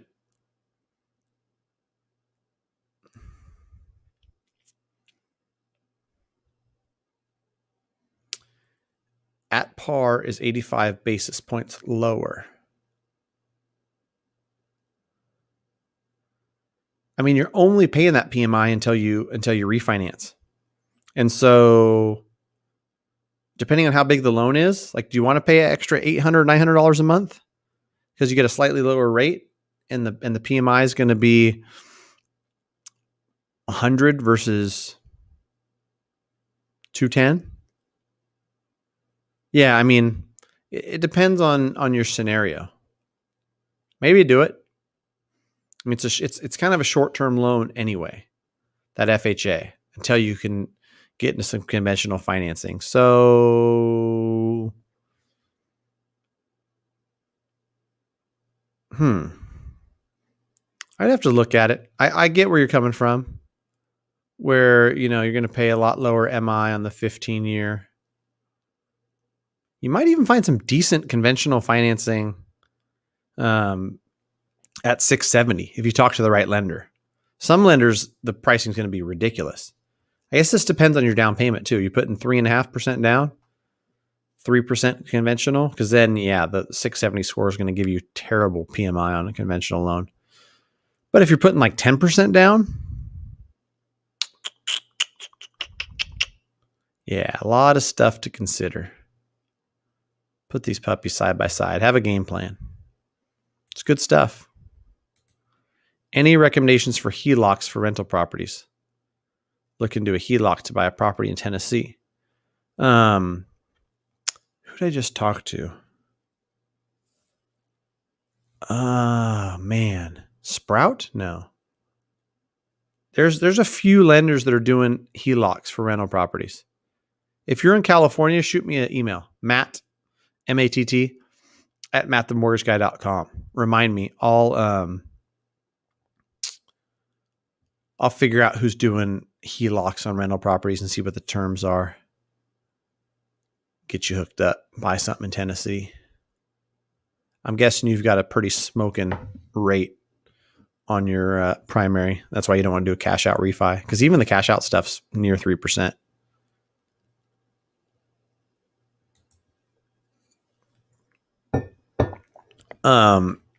There's plenty of banks that have different HELOCs with different terms.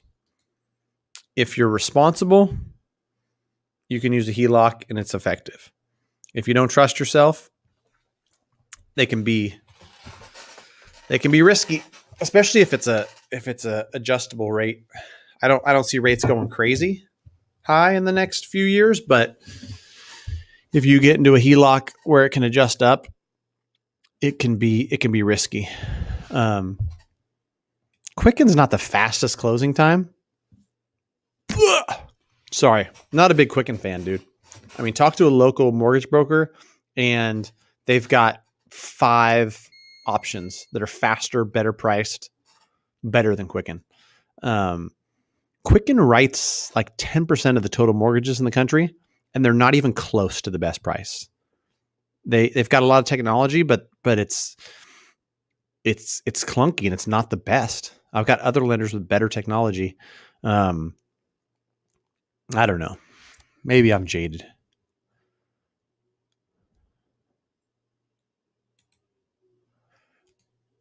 Can I get a pre-approval from one lender and loan from another lender? Once you get pre-approved,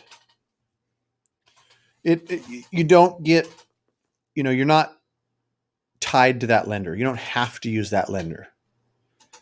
But what I would recommend is when you're during that pre-approval process, figure out who you're going to use, because you connect with the right lender, you stick with that lender, and that lender is going to help you get your offer accepted. If you get pre-approved with one lender, you submit an offer, you get your offer accepted, and then you try to switch lenders, 1, it's going to slow you down. 2, it's going to cause you more stress because you're trying to last minute get all the stuff to the new lender. And 3, if the agents catch wind of it, it's going to raise red flags and they're going to, possibly cancel the transaction because the information that you provide up front has changed. So, find a lender you like and trust. Do all you want to do as far as looking at different lenders, terms. And, you talk to me and you talk to another lender and it's May 18th. And I show you, here's what I got on May 18th, pricing wise. You're putting 10% down, conventional, your credit score is 745. Here's what we look like. You compare it to another lender. We're the same, we're better, whatever it is. And you're like, yeah, I talked to Matt. I talked to Joe Schmo. I like Matt. He's straightforward. He tells it how it is, gave me a lot of information, educated me on the process, feel comfortable using him, and his rate was slightly better. The rate that you get on June 14th, when you get into contract, it's going to be the same disparity, right? Rates are going to fluctuate for both lenders, up, down, sideways. And so I've dealt with a lot of people who are, the pre-approval process is one thing. And they get into contract, they're like, okay, now I'm going to find my best loan once they're in contract. It's just not a good idea. And I don't say it from a, scarcity mindset. I'm like, please don't leave me. I just say, don't do that to yourself. It's going to cause a bunch of headache.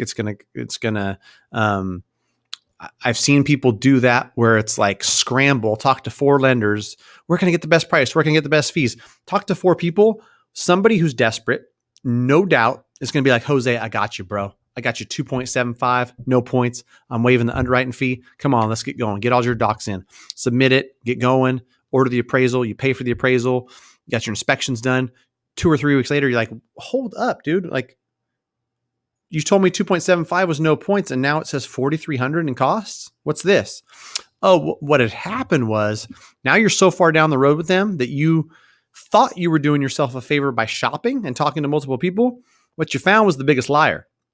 And then you look up the biggest liar online. You're like, oh, the dude's got no online presence. He's got no reputation to protect. You've got little choice then. I mean, you can't restart with somebody else. You're 2 weeks in. You're supposed to be closing this thing in 24 days. So you got 10 days to close. You literally cannot go back. And you tell dude like, oh, that's messed up, man. I'm gonna report you to the Better Business Bureau. I'm gonna give you bad reviews. The dude works in a call center. He does not worry about no reviews. He's not getting future business. He's just smiling and dialing every day, over-promising, under-delivering. And so that's why you find someone you like and trust. I tell you something, and I show you something, I'm going to deliver. I have to, for the sake of my business, for the sake of the amazing reputation that I've built, right? And some folks, unfortunately, aren't rolling with that same code of ethics, aren't rolling with that same business plan. So that's what you're going to get when you're last minute. Who am I going to call? Type in lowest rate mortgage online. You're going to find some straight schmucks for sure. I'm planning to close on June 1st with FHA. I have a payment plan with the IRS. And my third payment is scheduled on June 1st as well. You think you'll need an extension on the loan? Probably. If the lender's asking you to show 3 payments, can you pay that third payment early? I know you can't pay like all 3 at once. And I think on conventional now, you only have to show 1 payment. But maybe FHA, it's 3 payments.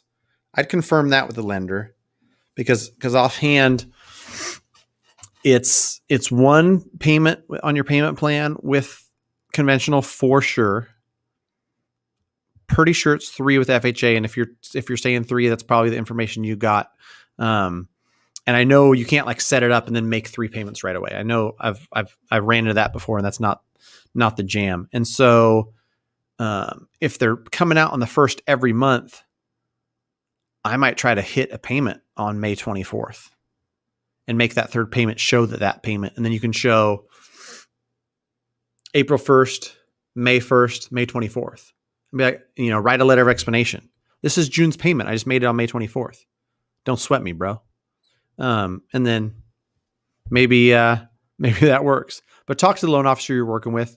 Have them, sometimes you as a consumer has to push the lender a little bit to be like, hey, ask somebody. Get this question answered.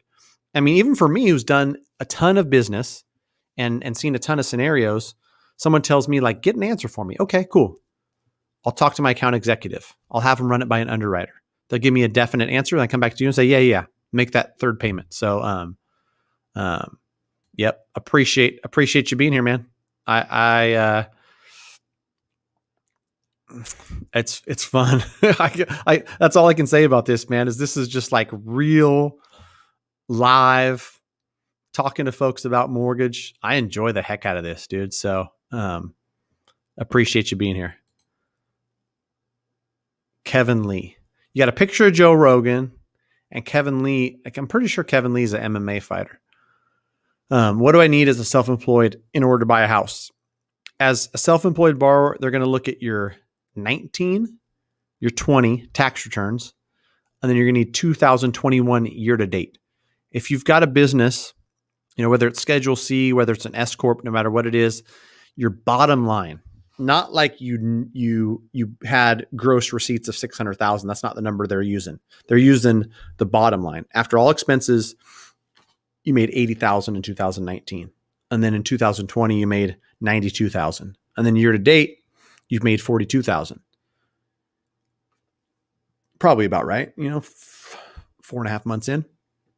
So I can't remember the numbers I said, but 85, 92, 42. Take all that, 28 and a half months, divide it by 28 and a half. And that's the monthly income they're going to give you. If you've been in business for more than 5 years and you can prove it, you can usually use just the last year's tax return, so just 20. But right now and new in the last year, because of COVID, they're going to want to see the year to date for this year.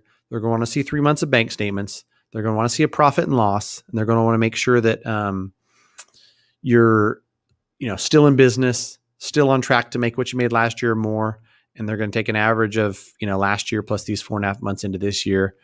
So that's the main difference. Your W-2s, you work for the state, you make $7,600 a month. It's easy. 7,600. That's your income number. As self-employed, gets a little bit more complicated. And the most important thing is that if you're self-employed and on paper meaning your taxes, you make good money, meaning you pay a good amount of taxes, that's what the lender uses. And I understand you've got plenty of write-offs and your business makes $500,000 a year, but you write off a ton and it's legal. They're legal write-offs, but your bottom line is $24,000. It's hard to get a mortgage. $2,000 a month. You don't qualify for much, but that's just how it works, unfortunately. So that's the truth of it. Buying a second home in Boise, conventional 10%, $780. What are my options if appraisal comes in low? You got a couple options, Lori. I think I should make a video on this and walk through the math. Let's say you're in contract at 400 and your appraisal comes in at 380. You can put 10% down on the 380. That's 38,000 plus the 20,000 between 380 and 400 plus closing costs. And in that case, your 58 plus, let's call it 8,000. 58 and 8, 66,000 total out of pocket. That's one way to do it, where you're just bringing that extra 20,000 in. Or let's say you're in contract at 400, it comes in at 380. And you're like, man, I don't want to come out of pocket with 66,000. What if we restructured it and we said, you're going to now put 5% down. So 380 times 5%.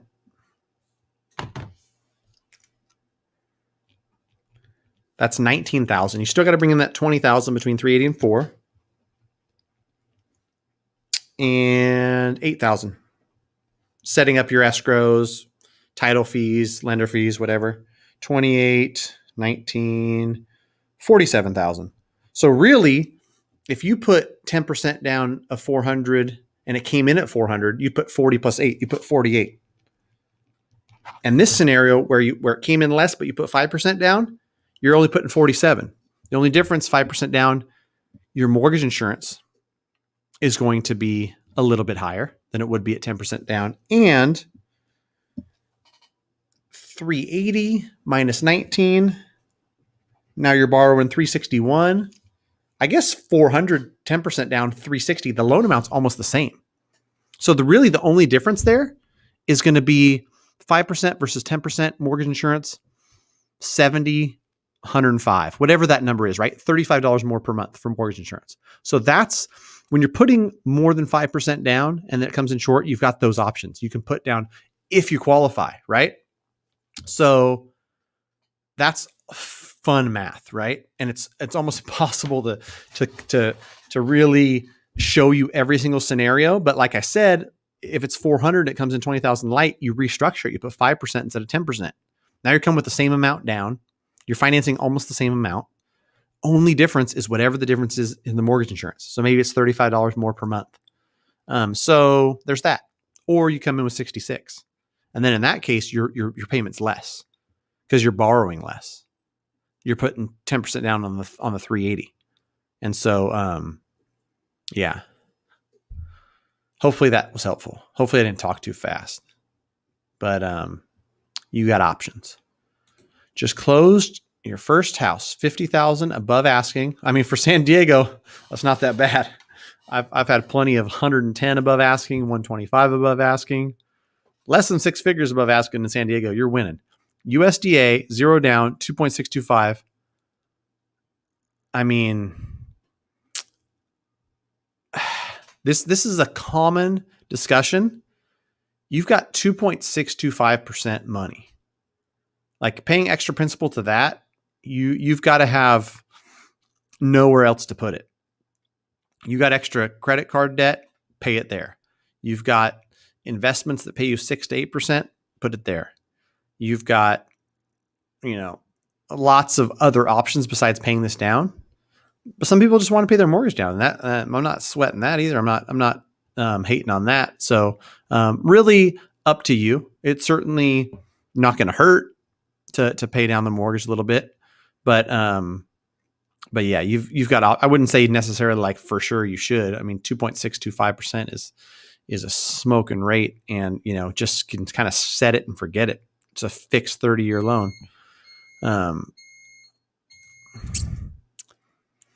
So used to not paying the mortgage in escrow for 7 months. Now I'm thinking to take the max 18 months. We'll owe $144,000 in the end. Woo! Man. So currently 2.875. Damn. So what'd you owe to start? Like $600,000 house, you owe like 400. You're gonna add 144K to it. See, this is where it's scary, in my opinion. I'll just be straight with you. Like, you're used to not paying it. Don't fall into like your budget changing, where that $2,500 a month mortgage payment is being spent on other stuff. And then you do that for 18 months and all of a sudden you've got the mortgage payment again. You can't pay it. You're like, why can't I? I was paying it before. Well, I mean, you've lifestyle inflation, whatever the heck you're spending that extra money on. I'd be careful. It's my best advice. On the bright side, when you come out of forbearance, they've already said it and I've already seen it. I've talked to so many clients. You'll have options galore. So maybe you come out, they add this 144 to the back and they take all of it and they're like, all right, you want a 40-year loan at 2.625? I've seen that. They lowered the interest rate of one of my clients and gave him a 40-year loan. You pay it for 3 months. It's like a what do they call that? Like an intro period. And after 3 months, it becomes permanent. So best of luck to you. Do something with that money though. If you're so used to not paying the mortgage, put it into a savings account, put it somewhere.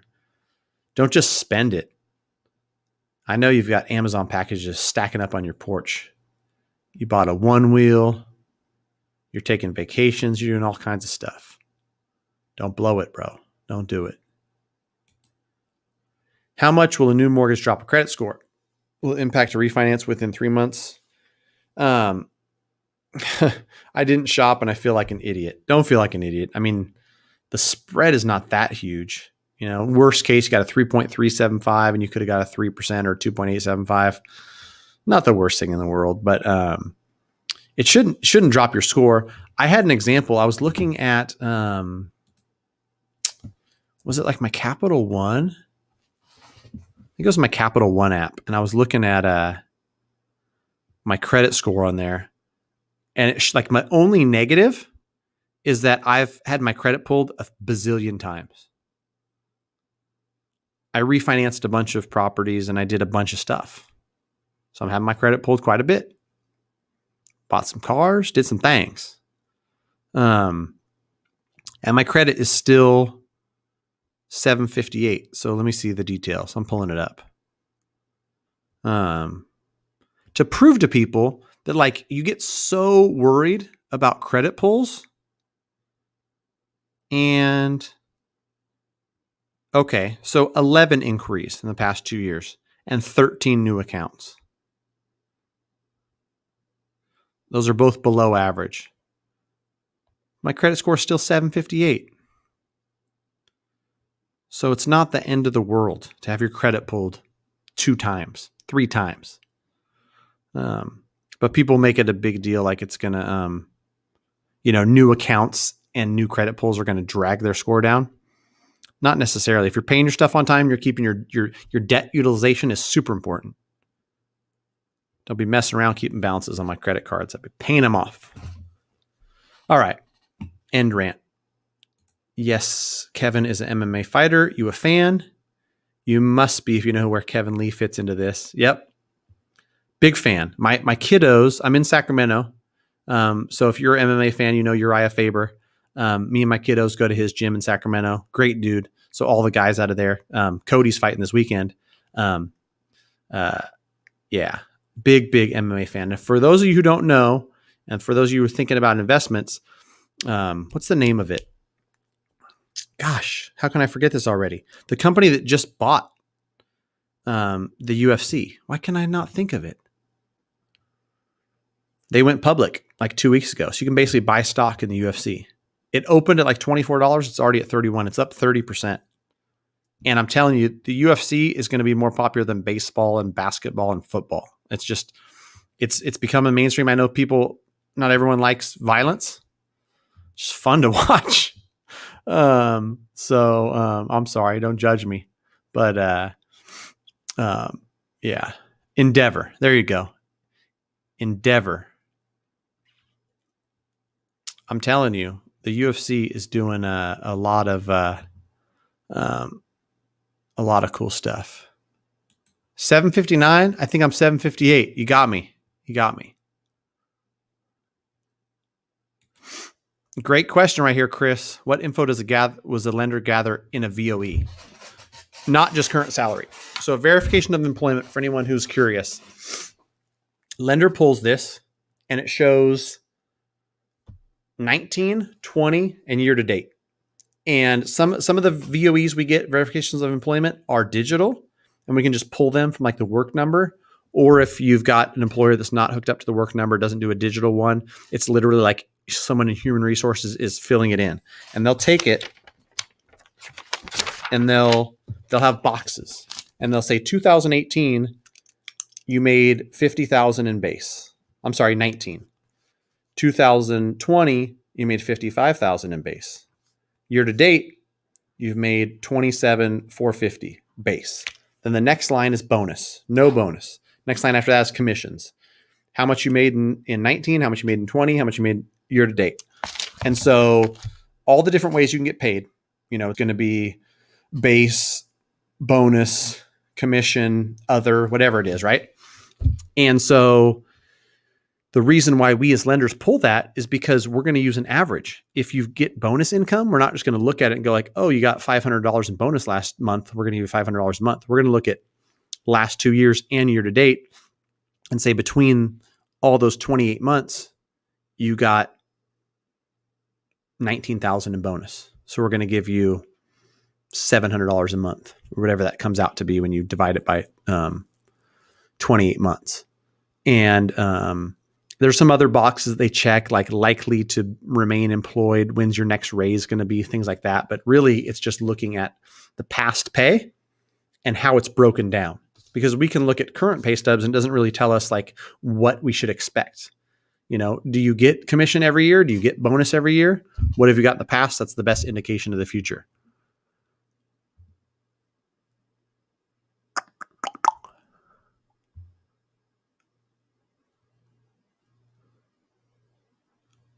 Oh, I might have missed your question. What is prepaid interest and how is it calculated? Are you seeing prepaid interest on like a statement? Prepaid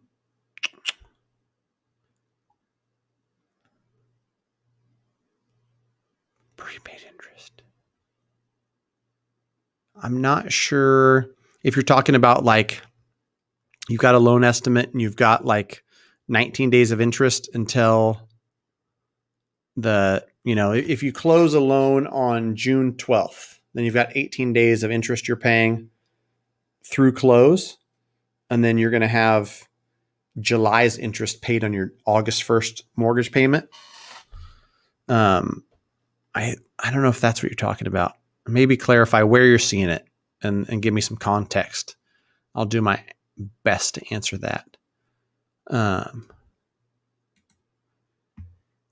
Yeah. So if you have step increases built in, the VOE is going to not necessarily matter if your straight salary. If you, I don't care what you made in 19 and 20. If you've got a salary that is $7,600 per month right now, I can use $7,600 per month if it's that every single month. The VOE really comes into play when it's variable, or you get paid commission or get paid in different ways. So if you get these step increases and your income doesn't vary, then you're cool. But if you're like hourly, $20 an hour, $22 an hour, $24 an hour, 36 hours some weeks, 45 hours other weeks, 31 hours one week, then we're going to look at the average. That's just the only way the lenders will do it. $108K left in your mortgage. Will owe $36K in forbearance after 18 months. Hence, oh shoot. When you told me 144, I thought you had 144 you were being added. Whew. Man, you had me scared. All right, I feel a lot better now. 104. You're still going to be 25% loan to value. You're still going to be in good shape. Man, BOJIM. You had me stressing because I was like, man, you're adding 144,000 to your mortgage. All right, so you're good. And I think you were talking about 2.875. So yeah, you're going to be fine. You're going to be fine. Whew. That was scary. Well, they'll get both. So they'll get a verification of employment that's written, and the WVOE that the underwriter asks for will show the breakdown. And then some lenders, especially during COVID, wanted a verbal verification of employment where they just called and said, hey, Chris works for you over at Cisco. Yeah. How long has she been there? Oh, her hire date was June 1st, 2017. Okay, cool. Thanks. Bye. And they were doing that on every single loan before they drew docs. I'm not sure how many lenders are still doing that. Not many, but they were doing that on every single loan. And they literally would not get docs out until we had a verbal verification of employment. And like some school districts, some places was just such a pain to get those. Yeah, BOJIM, he's got like $500,000 in equity in that house. He's rich.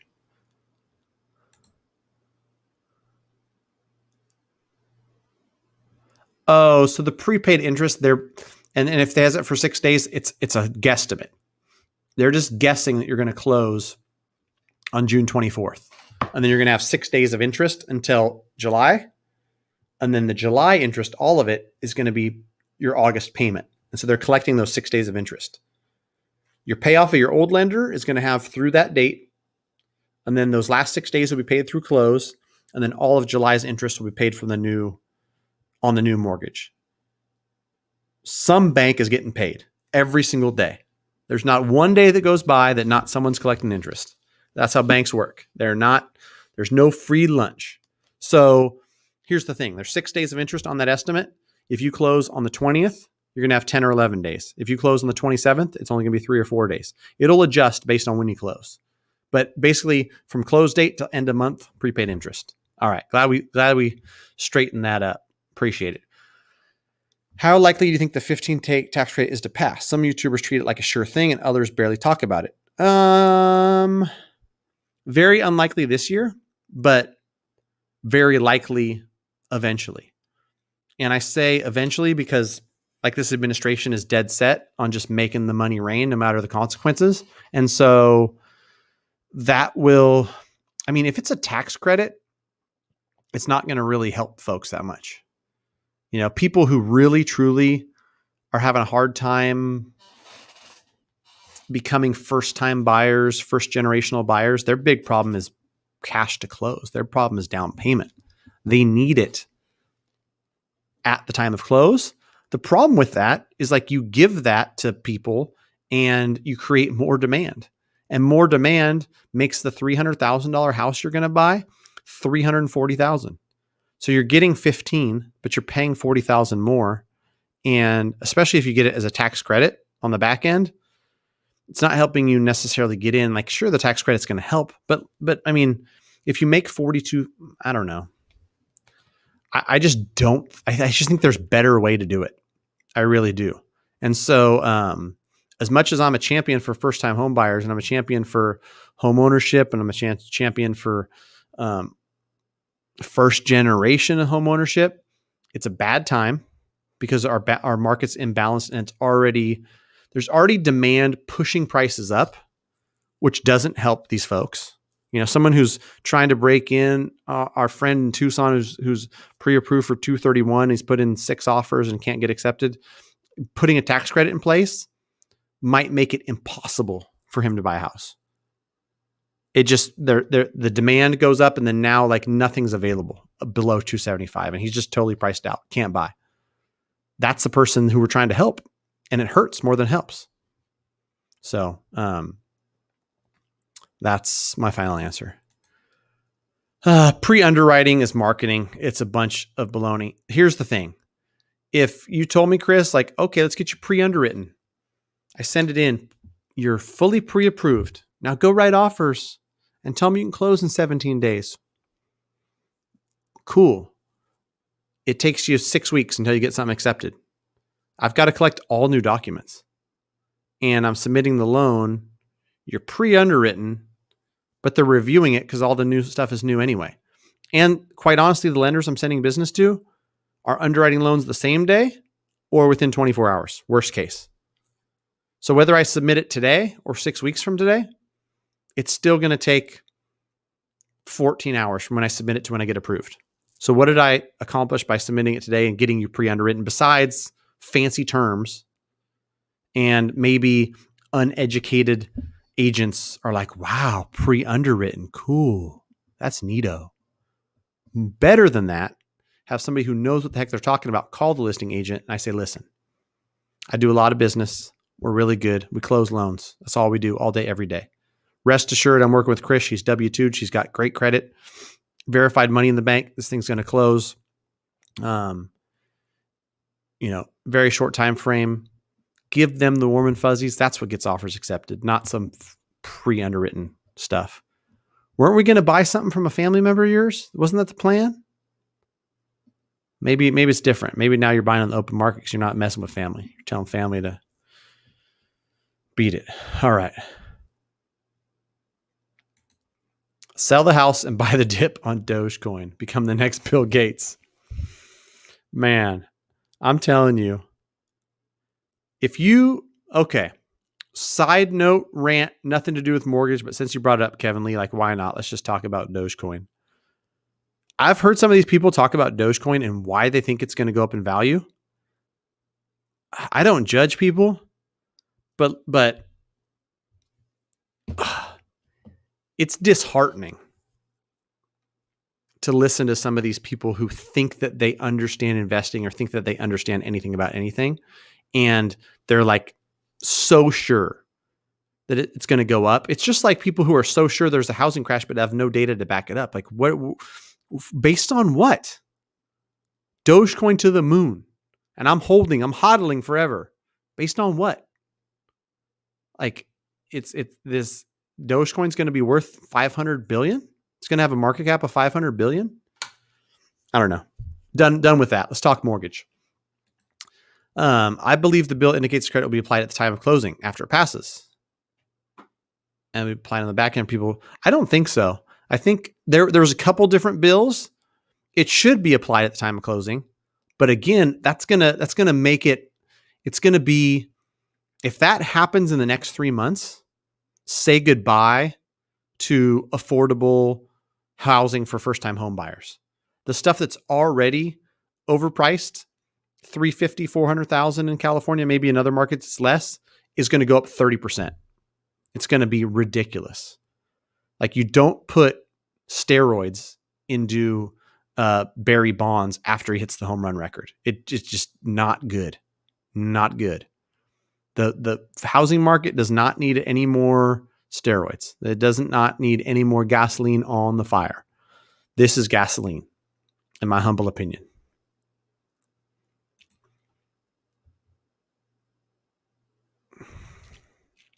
Yeah, that $8,000 credit from 2008.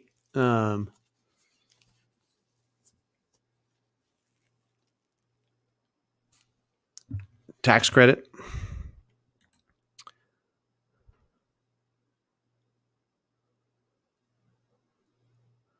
Okay, it's a good question, Chris. And this is a really common one. Go to my channel and look up how to escrows work. And I try to do a good job there, but I'll explain it here as well. You're going to close the loan next month in June. And the lender is going to ask for 12 months. So you're going to prepay for a year. And June 15th of 21 to June 15th of 2022, that's going to be paid in full. They're also going to want 2 months in reserves. And they're going to want that because you close June 15th. Your first payment's not due until August 1st. So then August, September, October, November, December, January, February, March, April, May, you've paid 10 months, 10/12ths into next year's policy, but now they're getting ready to cut a check for the one that's due next June 15th, right? In the middle of May. Maybe they're gonna pay it middle of May because it's due June 15th. They've only collected 10 months of payments from you. So they need those 2 months in reserves to add to the 10 months they're collecting to pay next year's bill. And then June, July, August, September, the next 12 they collect, and then they're going to pay it in 2023, and so on and so on. Hopefully that made sense. I feel like that's a really, really common question, so I appreciate you asking it. And hopefully I did it justice. Hopefully that made sense.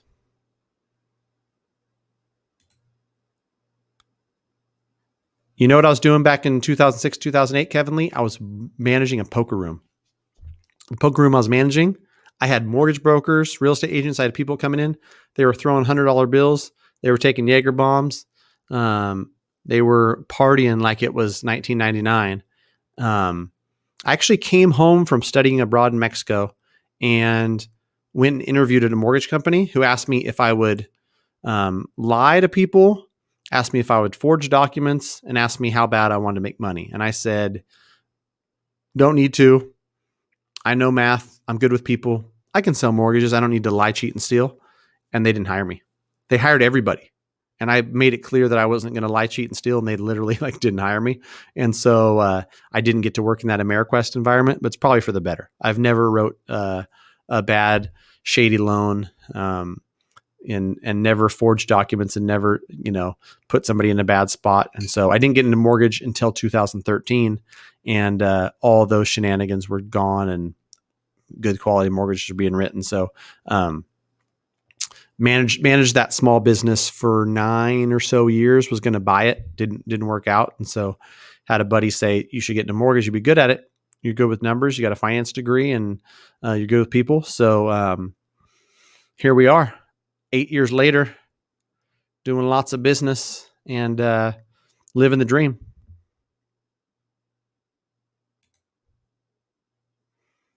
Oh yeah. Forget your family then. Let's not do that deal. They wanted too much, I'm guessing. All right. So you're in the market. You should be pre-approved with Math and Mortgage Guy, Chris. I don't know. Unless you got somebody local who's really good, then use them. Oh yeah, crypto's the future. Oh, mercy. Yeah, see, this is the thing. I own some Bitcoin and I own some Ethereum, but it's a hedge. And I'm like you, man. I'm not trying to pretend like I'm an expert. I'm just saying might be something. But not all the eggs in that basket. Small portion of the net worth. This is a good question, Nikki. And this is one too where I should probably communicate it better to the people I work with. Well, I guess we do. I guess we send them out something. You're pre-approved, and everybody does it different. Pre-approval letter. The thing about it is that as the consumer, like you can't do anything with that pre-approval letter. You can't put it on your wall and frame it next to your college degree and be like, I'm pre-approved for $320,000, 5% down. What we do is we have an app that we take the application through, upload your documents, and then with that same software, we connect with your realtor and say, Nikki is pre-approved for up to $320,000 with 5% down. the realtor can go in there and they have access to pull your personalized pre-approval letter. They can pull it at 290. They can pull it at 297. They can pull it at 305. Whatever the number is they're pulling, they like to have it match the offer for whatever reason. And it's good to have it like the date you're making the offer so that it looks to the listing agent like you're working with this person, because you submit an offer with a pre-approval letter from February. They're going to get worried. How when was the last time somebody actually looked at Nikki's file and is she still pre-approved? And so that's how we do it. I tell the consumer that. Connect me with your realtor more than anything else, because I want to be able to call and help you get offers accepted and work together as a team with your realtor and whatnot. If I sent you the pre-approval letter, like you couldn't do much with it, right? Your realtor is going to use it to get you into houses in places that still, like, you got to have a pre-approval letter to set up a showing, or they're going to use it and attach it to an offer. But they're the one that's going to need it more than you need it. The pre-underwriting thing doesn't seem like it speed things up much. Yeah, I mean, do it. It's not the worst thing in the world, but I know that some retail lenders are like, that's their thing, pre-underwritten. So get pre-underwritten. They sound like they're nice. They're more expensive than I am, and it only costs you $35 extra per month for their 3.25 rate. But if they're nice, go with them. I'm sorry, I just couldn't help myself. That may or may not be true. All right, I realized it is almost 8:15. I promised somebody an 8:15 call. So so many people here named Chris. Let's get some maths on next week. Before I go, next week, 3:00 Pacific Standard Time. Every week it's at 6. Next week, it's my wedding anniversary. So celebrate 13 years. The wife's going to get a nice steak. She's managed the household and been a teacher above everything else over the last year and a half since COVID has caused, at home teaching and stay-at-home moms got to become teachers as well as CEO of the household, and laundry and dishes and feeding the kiddos and whatnot. So taking her out next week. So 3 p.m. Pacific Standard Time. As always, man, this 2 hours flew by. It was so much fun. Hopefully I added some value. Hopefully I answered some folks' questions. Real estate, unlike crypto, is tangible. Even though, crypto is not the worst thing in the world, but real estate, it's never going to go out of style. People are always going to need a roof over their head. And between the appreciation, the debt pay down, tax benefits, I love me some real estate. And so anyhow, thank you, Kevin, for the anniversary. Go Cody Garbrandt on Saturday. Appreciate everyone who was here. Really, really enjoying these things. So continue to come back. Let's have good discussions. Invite your friends. Share the content with anybody who who's shopping for a house, who wants to know about mortgage. If they're a real estate agent, if they're a lender, let's just build this thing. I'd love to have a couple hundred people a week on this thing, and just having fun. So with that, I'm out. I'm getting to this 8:15 call. Appreciate everybody who joined. Thanks again. Hope to see you next week, 3 p.m. Pacific Standard Time next week, only next week. 13 years. Happy anniversary to my beautiful wife, Katrina. Love you lots.